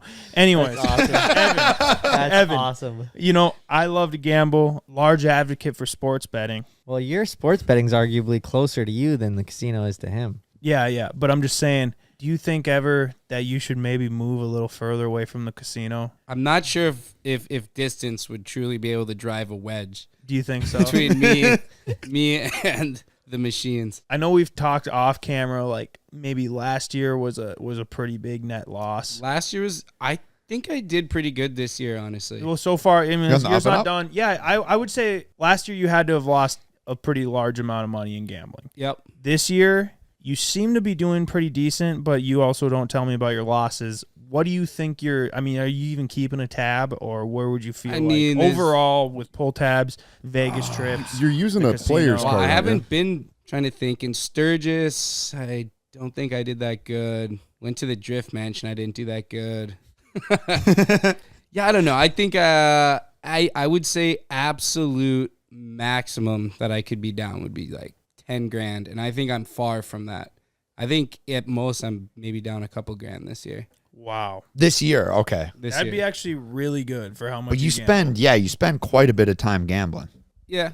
But you got a grill. We've had some. Oh no, I didn't get the grill. I got an air compressor. I got some floor mats. The casino gave them Got some Tupperwares. Well, then you're good for a couple Yeah. grand or 10 grand down. Yeah, no, I think I've been on a pretty good run this year. The pull tabs have been pretty good to me this year. Had a few bad nights, but had some really good ones. It seems like the pull tabs do better when you have a pretty unlimited bankroll because you can just kind of keep going until you. That is the dangerous part, though. If Yeah. you act like you have an unlimited bankroll, like eventually you're gonna win. Mike tried that one night. Yeah, and I You saw how me and Gavin do it, where we're down 500 or 600. Just keep going; it'll turn around eventually. Yeah. And then I'm kind of like 400 into the row, and then Evan's, I'm like, yeah, I'm like hitting in the next 100, and Evan's like, well, no, you're in the $2 box. I've burned almost 900 without hitting anything, and then that almost happened to me. Oh. I burned 700. You're just determined. You're just not going to stop. And that the also crazy thing, that's the most I've ever lost ever gambling ever, but it was on bullshit pull tabs. I mean, at least with pull tabs, Bullshit. if you are the only one that ever plays those, you're going to get 80% of your money back. It's another upside about the smaller your dive bar. You know, like you can go to a dive bar. Lots of people like playing pull tabs, but if you go into a really small dive bar, it's like you and freaking 4 other guys ripping the pull tabs. That's it. That's why I like the E tabs because there's only like 1 or 2 max prizes. But like everyone knows, like, oh, Jimmy hit the max prize on that game last Tuesday, so don't play that one. Like, so I feel like you have a little advantage on like where to hone in. Like, Yeah. oh, so and so dumped like $1,500 into that yesterday. She's probably ready to go. Everyone's usually pretty nice about that too. Like if I'm not willing to put more money into that one I just went down $500 on, I'm gonna be like, hey, I burned so much money into that row last night. You might as well. You want to see it go to a Might good as well. home. Yeah. Yeah, exactly. Go to one of your friends like that one time when Exactly. I left. Exactly. Oh, that was a funny one. Me and Ryan were playing together, and I don't know, what would we do, $100-$200 maybe? We Yeah, went something down, like something that. like that, and he left, so he was down. I'm like, well, I got to keep trying now. We just took the edge off the box. And I told you when I left, I was like, go win that money. I don't think you were out of the parking lot yet when wasn't. I was sending you a picture of the, I don't know, $300-$400 or Yeah. something. But to be fair, if we'd all been in, it would have been a playback. We'd have been like, all right, we're all down Yeah. $40. We got to keep going. So you never know how it would have shaken out. That is I just true. donated to the cause. That is the plus minus when you're gambling with other people. Your threshold for like what a win actually is well, double usually. So if you're playing by yourself, you're $100 in, you hit 500, you're like, that's great. But now you got Yeah. 2 guys in, you're in 200-300, you hit the 5, you're like, well, we won $100, we might as well just reinvest. You see, the strategy is here, there's the image of the miner underground looking for the diamonds, right? There's the guy who's still digging and he's about to find the diamonds, and then another guy who's just given up. The key is get 4 guys in your tunnel and pick the one where the diamonds are just far enough away that everybody else drops out, and then you are the sole finder of the diamonds. Yep. And everybody else has already Gotta left. do a lot of digging. Well, yeah, you just have help digging. I'm pretty sure that's an E-Tab game now. There you go. My new favorite's the mud bog. It's exhilarating. Mud bog? Yeah, you spin a little wheel and you drive your monster truck through this mud bog. It's got like rocks and logs and all these different features, but the one that'll get you is the lava. I don't know why they decided to throw lava in there, but you don't want the lava. For whatever reason, down in Mexico, I believe this is, it must be like cartel money, but this is a guy in a Storado straight up mud bogging his Storado. Damn, where's the intake on Like, those things? it's on the roof. Yeah, it's Oh, a shit, Sorry, it is. apparently I say roof weird. On the roof, That's pretty sick, dude. I like those Torados. Yeah, I mean, they're sick. But like they definitely don't look as good as like a normal Huracan, but they're I agree. fucking But sick. that's why I'm a little bummed that they're like, what is the MSRP on them? Like over 300. Really? Okay. I so mean, you can get one used for like 300 grand. I don't think they're that that's sought why- after. That's why I'm bummed because I wish they were just similar price to like a normal Huracan, Yeah. like whatever one, Well, the they're one like they gave away. You could probably get one for like 290, 280. I They are think the coming down. Storados Ton of money. are sick. I think the 911 Dakars, I think the whole off-road supercar is just a wild concept that doesn't make sense, and I think it's so cool. You But could why- drive the shit out of that in the But winter why too, is it which gotta would be nice. $100,000 more than your standard Huracan?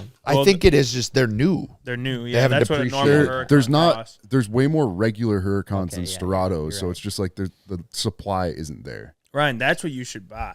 You should buy a fucking Storado. You're always asking what kind of car you should buy. You like kind of different vehicles. Get a Storado. The problem with purchasing an off-road Lamborghini Yeah, is you have to exactly. drive it off-road. Yep. That is the problem. And then I'm going to be out there and it's, all right, Ryan, hit the tabletop. yeah, it's you gonna have be Hit the bad. jump, drift it on, take her through the mud, and then it's you have to cooked. drive it like it's not by far the most expensive vehicle in the fleet. Yeah, I feel like Precisely. if you buy a Storado, and I will stand by this, I will stand up for you and say he's not hitting I the would fucking too. table. I would too. 300 We'll fucking grand. build a specific Oh, tabletop God. that's slightly Here we go. smaller. out of some Here we wooden go. ramps. Yeah. Just like the ones we built for Gavin on his landing from the rail jump. Yeah. And on the landing, the wooden ramps will collapse. Yeah. Well, that one dude in England or wherever the fuck he's at, he jumped his Storado. It was kind of a lame jump. I'm not even gonna Well, that's fucking what. lie. That's again what. An Like issue. he jumped it though, and it went completely fine.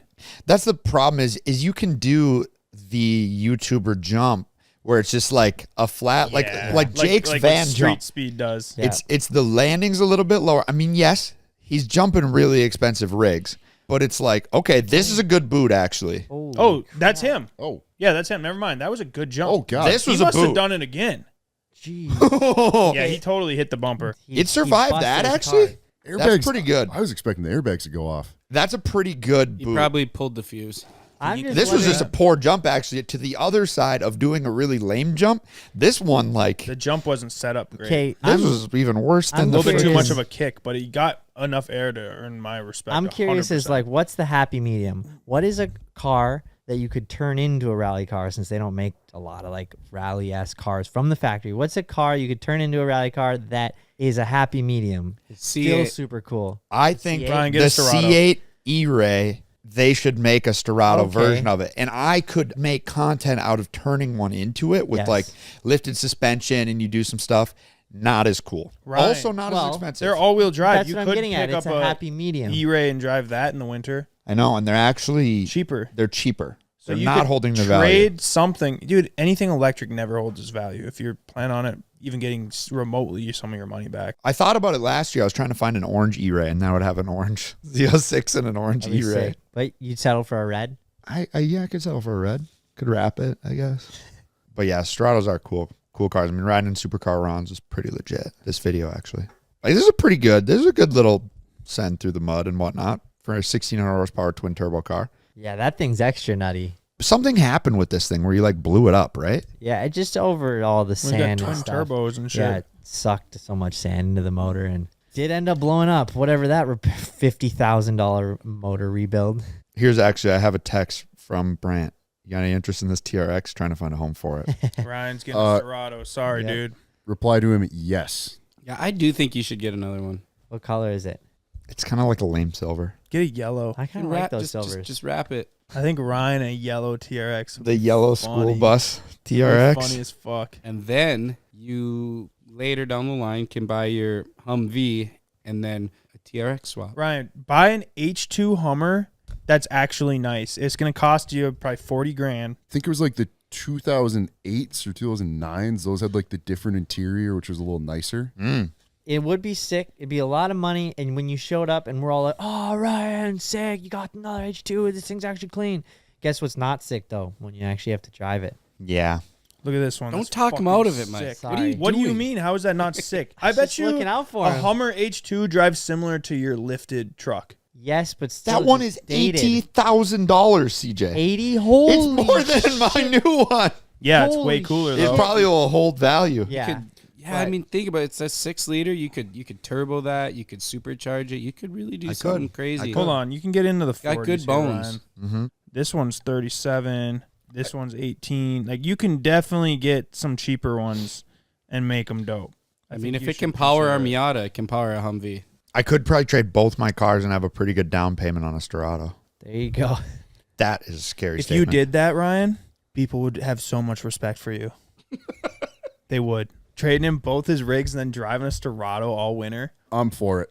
You should do it. Daisy would like riding in it. Just put the house remodel on pause for a little bit. I don't have a house. There's no house to put on pause. Sell your land. It's just a and buy hole. Another Lamborghini.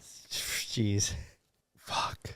You guys are stressing him out. Yeah, now I'm all stressed out. I'm going to need to take a break and do an ad from Shopify. I mean, you're better off just buying like a 2026 WRX and rallying that. That's fucking. The head so gasket's lame. already blown. I Dude, thought those the new, I just heard it. WRX are Yeah. so lame. I thought the new 2.4s were like actually strong motors. It's so lame though. Dude, I saw one that was like Yeah, but wrapped. at least we won't lose Ryan to fucking bankruptcy. I declare bankruptcy. Bankruptcy All right, I'm might good. be good for Ryan, and he might work harder.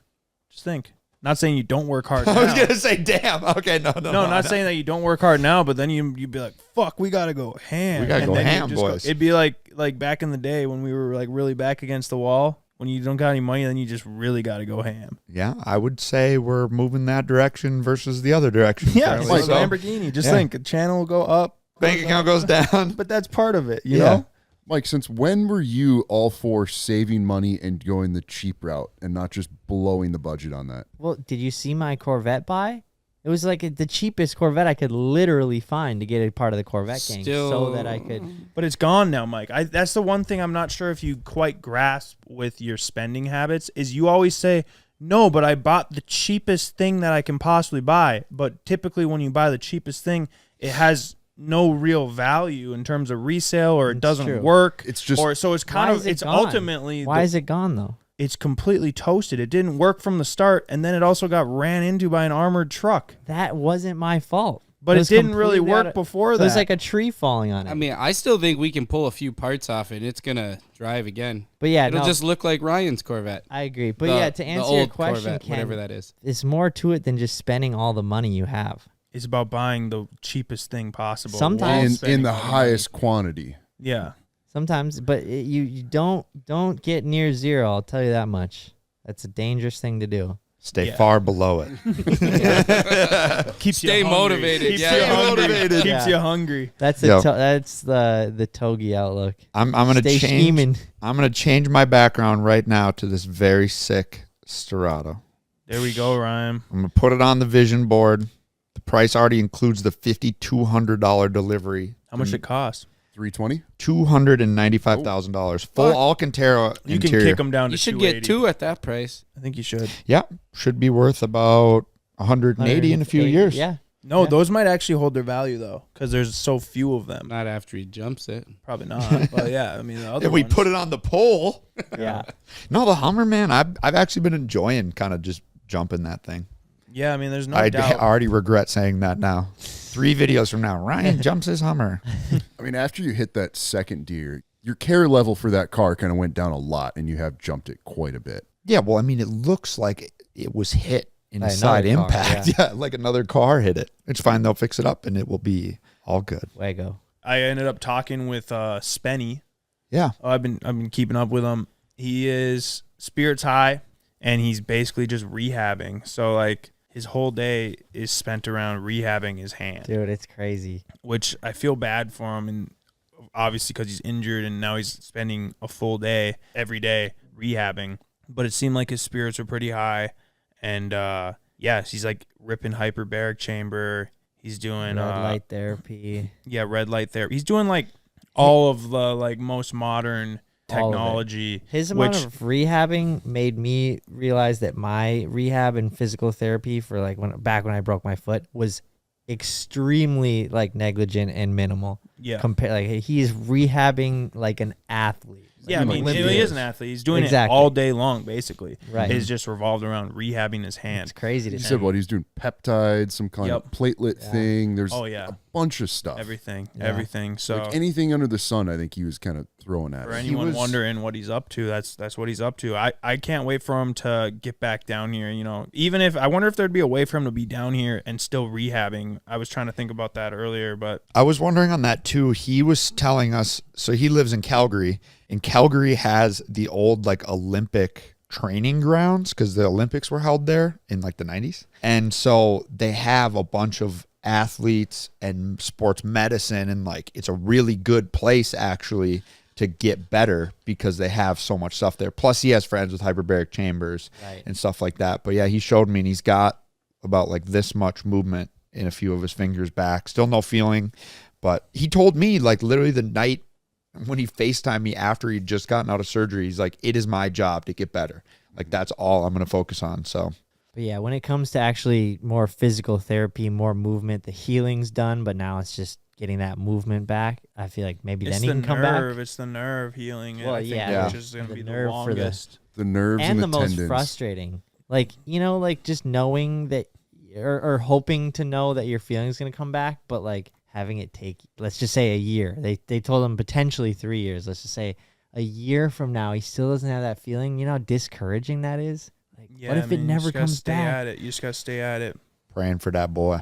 But he's doing good. Yeah, his spirits are high, as they have been throughout the whole scenario. Yeah, exactly. I miss having him around here. You know, such a vibe. He's obviously getting a lot of stuff done while he's here. Just miss having a homie around. He's a little less. He's pretty destructive, but he's a little less destructive than Gav, especially you and Gav together. I feel like I'm not that destructive compared to Gav. You're right. Gavin breaks a lot of shit. Maybe this is like in my own head. I feel like maybe I'm more productive with my destruction. Sometimes he's just downright destructive with no principles. I don't know what I'm trying to say. He's almost got like a pointless destructive to him. Like he I don't want to grab on him too hard. We already fucking ripped on him for the last 3 videos and times he's been here. Ev, you have been a lot better the last couple of years. You really have. You haven't been breaking that much stuff lately, which is nice. Yeah, I haven't really been put in position to do so, though. I mean, for a lot of years, it was like, here's a WRX, go rip the track. Well, it's going to break. Or like, we did a lot of durability testing for a long time. We haven't been doing a ton of that lately. It's kind of, you know. It's like the Miata. It's just strong enough. It just is going to, it's actually can handle. Yeah, if those wrenches could just get the air bubbles out of the cooling system, that thing would be bulletproof. Dude, the Megaphone C8 has an oil leak and a lower engine knock. That is a crime. We only gave it a few revs. This is what happened. We put a crazy whack exhaust on it, and we didn't tune it. No, and we drove it hard. When you change something like that all the way through and you have weird bends, it just throws it off enough. And honestly, it's also a completely different piping structure. It goes from 4 to 1. Some of them are wide. You know, it's just a whack thing, and it needed to be tuned.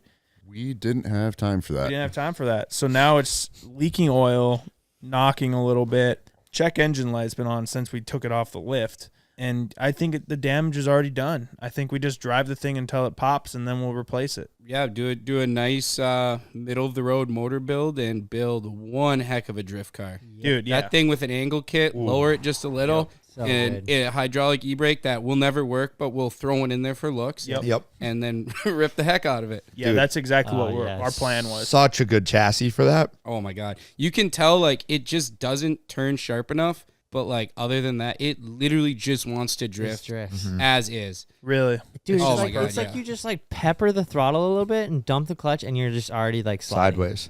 The problem is we will what we'll probably do for the most entertaining outcome will be drive it until it catastrophically fails on camera, which could result in, like, a hole in the engine block or something bad. Like, right now, you could probably take it and just give it better internals, and it won't be totally frigged. I mean, we could do that over the winter if we'd like, if it makes it to winter.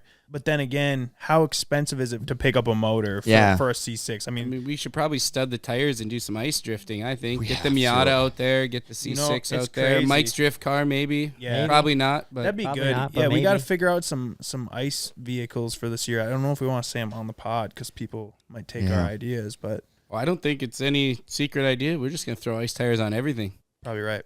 Speaking of drift cars, Mike got himself a loaner and it lasted 4 minutes. You blew up the loaner, Mike? No, I didn't blow it up. What happened to it then? Dumped all the power steering fluid out of it. Did notice it You was say that so nicely, like, oh, I didn't blow the pot. I just dumped the fluid out. it was smoking pretty I'm not bad. saying it's your fault, but No, It is funny. It's just like, so my buddy Cody Buchanan, who won Pro Spec Drift Series last year, if you pay attention to that. Pretty lit. He brought his missile car, which missile car is just a beat up, like it's just your practice loaner, whatever. He drifted with it all weekend 2 weekends ago, brought it to me. I got in it, tried to start it, and he's like, I literally just drove it off the trailer and it wouldn't start. I'm like, bro, it's It something didn't about want to me. hang out here. It's like It's it something doesn't about me. These cars don't want you driving them. Exactly. And so then we finally get it going after like an hour. And then I literally took 2 laps in it and it starts smoking and it's dripping. And I'm like, dude, all the power steering fluid's gone. Yeah, I lost power steering. And he's like, what the heck?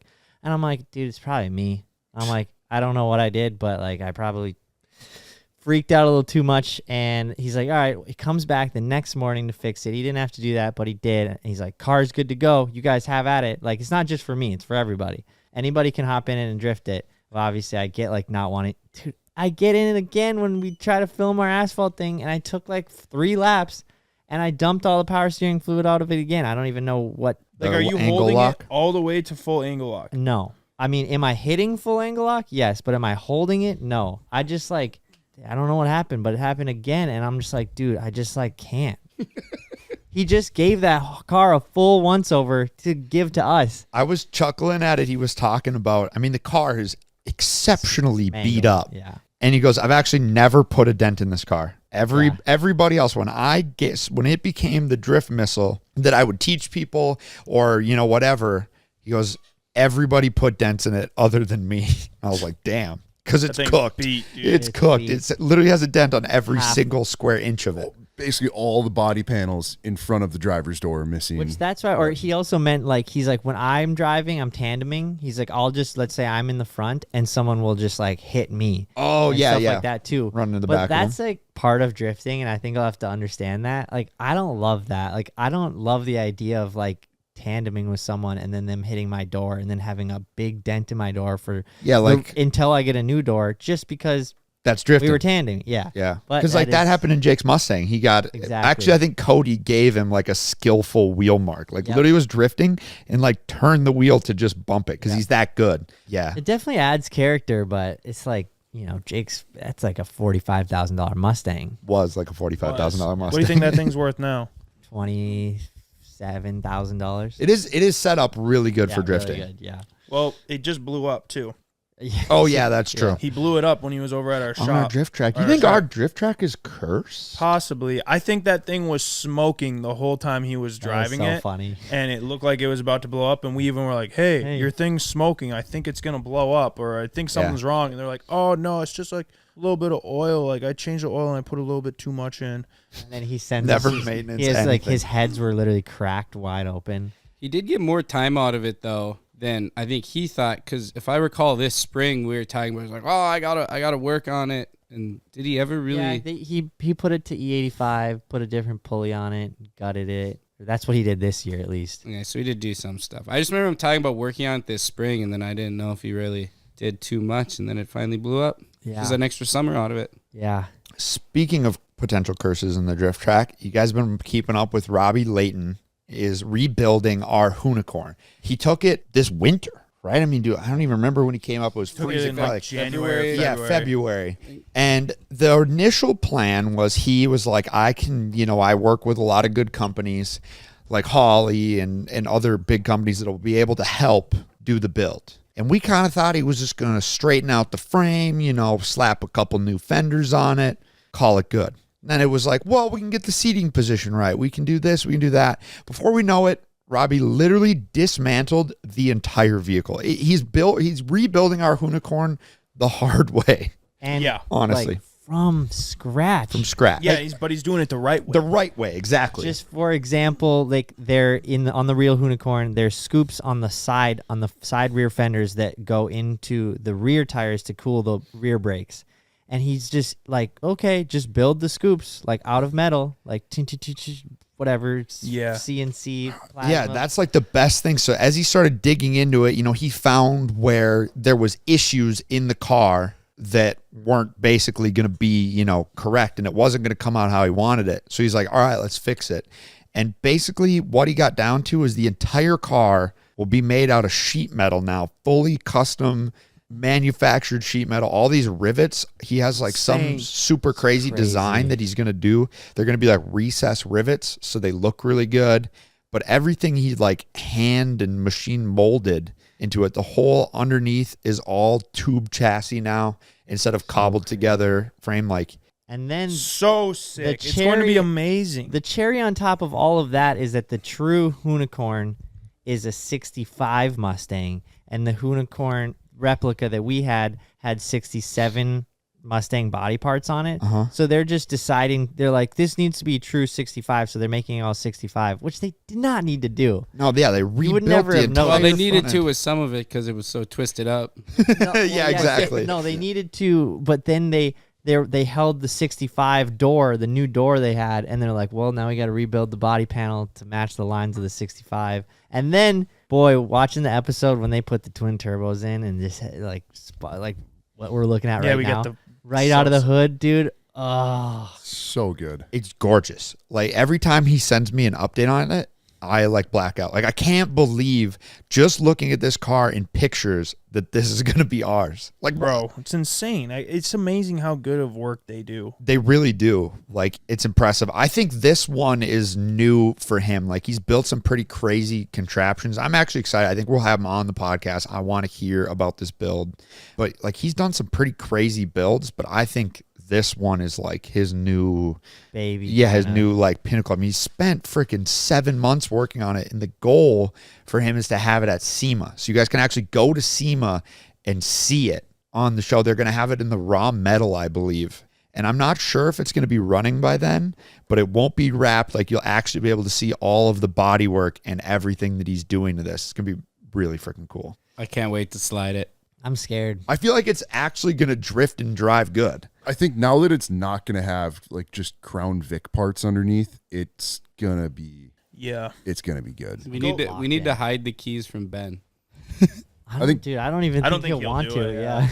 I honestly don't. And I don't fully blame him. Like sometimes I'm even scared to rip the Miata, just like I would feel really bad if I tangled up our Miata. And then this one is like, I mean, this thing, another level. It was winning shows before. This is a show winning car. Yeah. That's going to be able to perform. Anywhere you take it, and it also is actually going to perform like a beast. Shout out Robbie Layton. Go Yeah, watch yeah, his it's build been cool. series You guys on his have YouTube to go channel. check out. He has like probably 4 or 5 videos on it right now. Robbie Layton's YouTube More than channel. that. It's Well, and in some of his other videos, he kind of like dives into it and touches on it too. But it's just cool that it's like kind of a win-win for everyone. Like, dude, I love reading the comments. Just seeing what people think about like reading the comments on his videos. Everyone's responding so well to it. Like Robbie's hooking it up, and we're getting this like literal one-of-one replica car, but he's getting this just awesome build series, and you can tell is learning so much as he's building it, and it's just a win-win for everybody. Yeah, they went down, checked out the real Unicorn. Yeah, that was they cool. They asked us. We were filming another video, so we weren't able to go. They were just there for a few hours, but they went down, checked out the real Unicorn, tried to get some of like the seating measurements and all that stuff right. So it's not like you're crunched up in it and all that. Like it's gonna be insane. I'm so freaking excited. Wait, so they let him measure out the real one? Mm-hmm. That's cool. Can you imagine he's just like 3D scanning? That'd I know actually it be is, the way yeah, to but do yeah, it for yeah. sure. That'd That's be how they sick. do it, dude, with like landscaping and stuff now too. They 3D scan. Like for measurements, they just go boop, boop. Like they have this little stick, and I actually saw an ad for that it's pretty online. nice, dude. Way nicer than the wheel I used to have to walk around yards with. Right. to It's measure. just so cool. Like you could like nowadays, if you have a proper 3D scanner, you could like 3D scan a log and all the bark around it, and then you could just like put it into a 3D printer, and it would print out a plastic version of that log. That would be sick. I And know, then we I- could burn the log. Or we could have a 3D printed enduro course. I like your idea better though. Burning 3D plastic logs. 3D printed campfire bundles. Yes, shout out to Robbie, dude. I'm just excited. I hope we can make it down to SEMA and see it, but if not, you guys should, because the public can get in on Friday. So you can come and see it. And this will be outside, so you can see it every day of the show, I believe. So go take pictures. Go tell Robbie thank you. Because, god dang. All right, Ken, give us some good to close this out. We should be calling the Corvette giveaway winners later this week. So stay tuned for that. And hopefully, not this week's video, but next week, we can publicly announce who they are. That's right. So thank you That'd for be everyone that got entered for that. Do you have any plugs you want to hit? Like any brands that you're excited to work with? Any, who are we working with this week, Ray? Shopify? I don't even know yet. Probably Shopify. They're a good partner. Okay, well, I'll But wait any till we just have- personal ones, that you've maybe picked up that you're using in your day-to-day life? Nobody that's worthy of it, I guess. What does your hat say? Phoenix Open. Oh, nice. Shout out to Phoenix. See ya. See ya. Peace.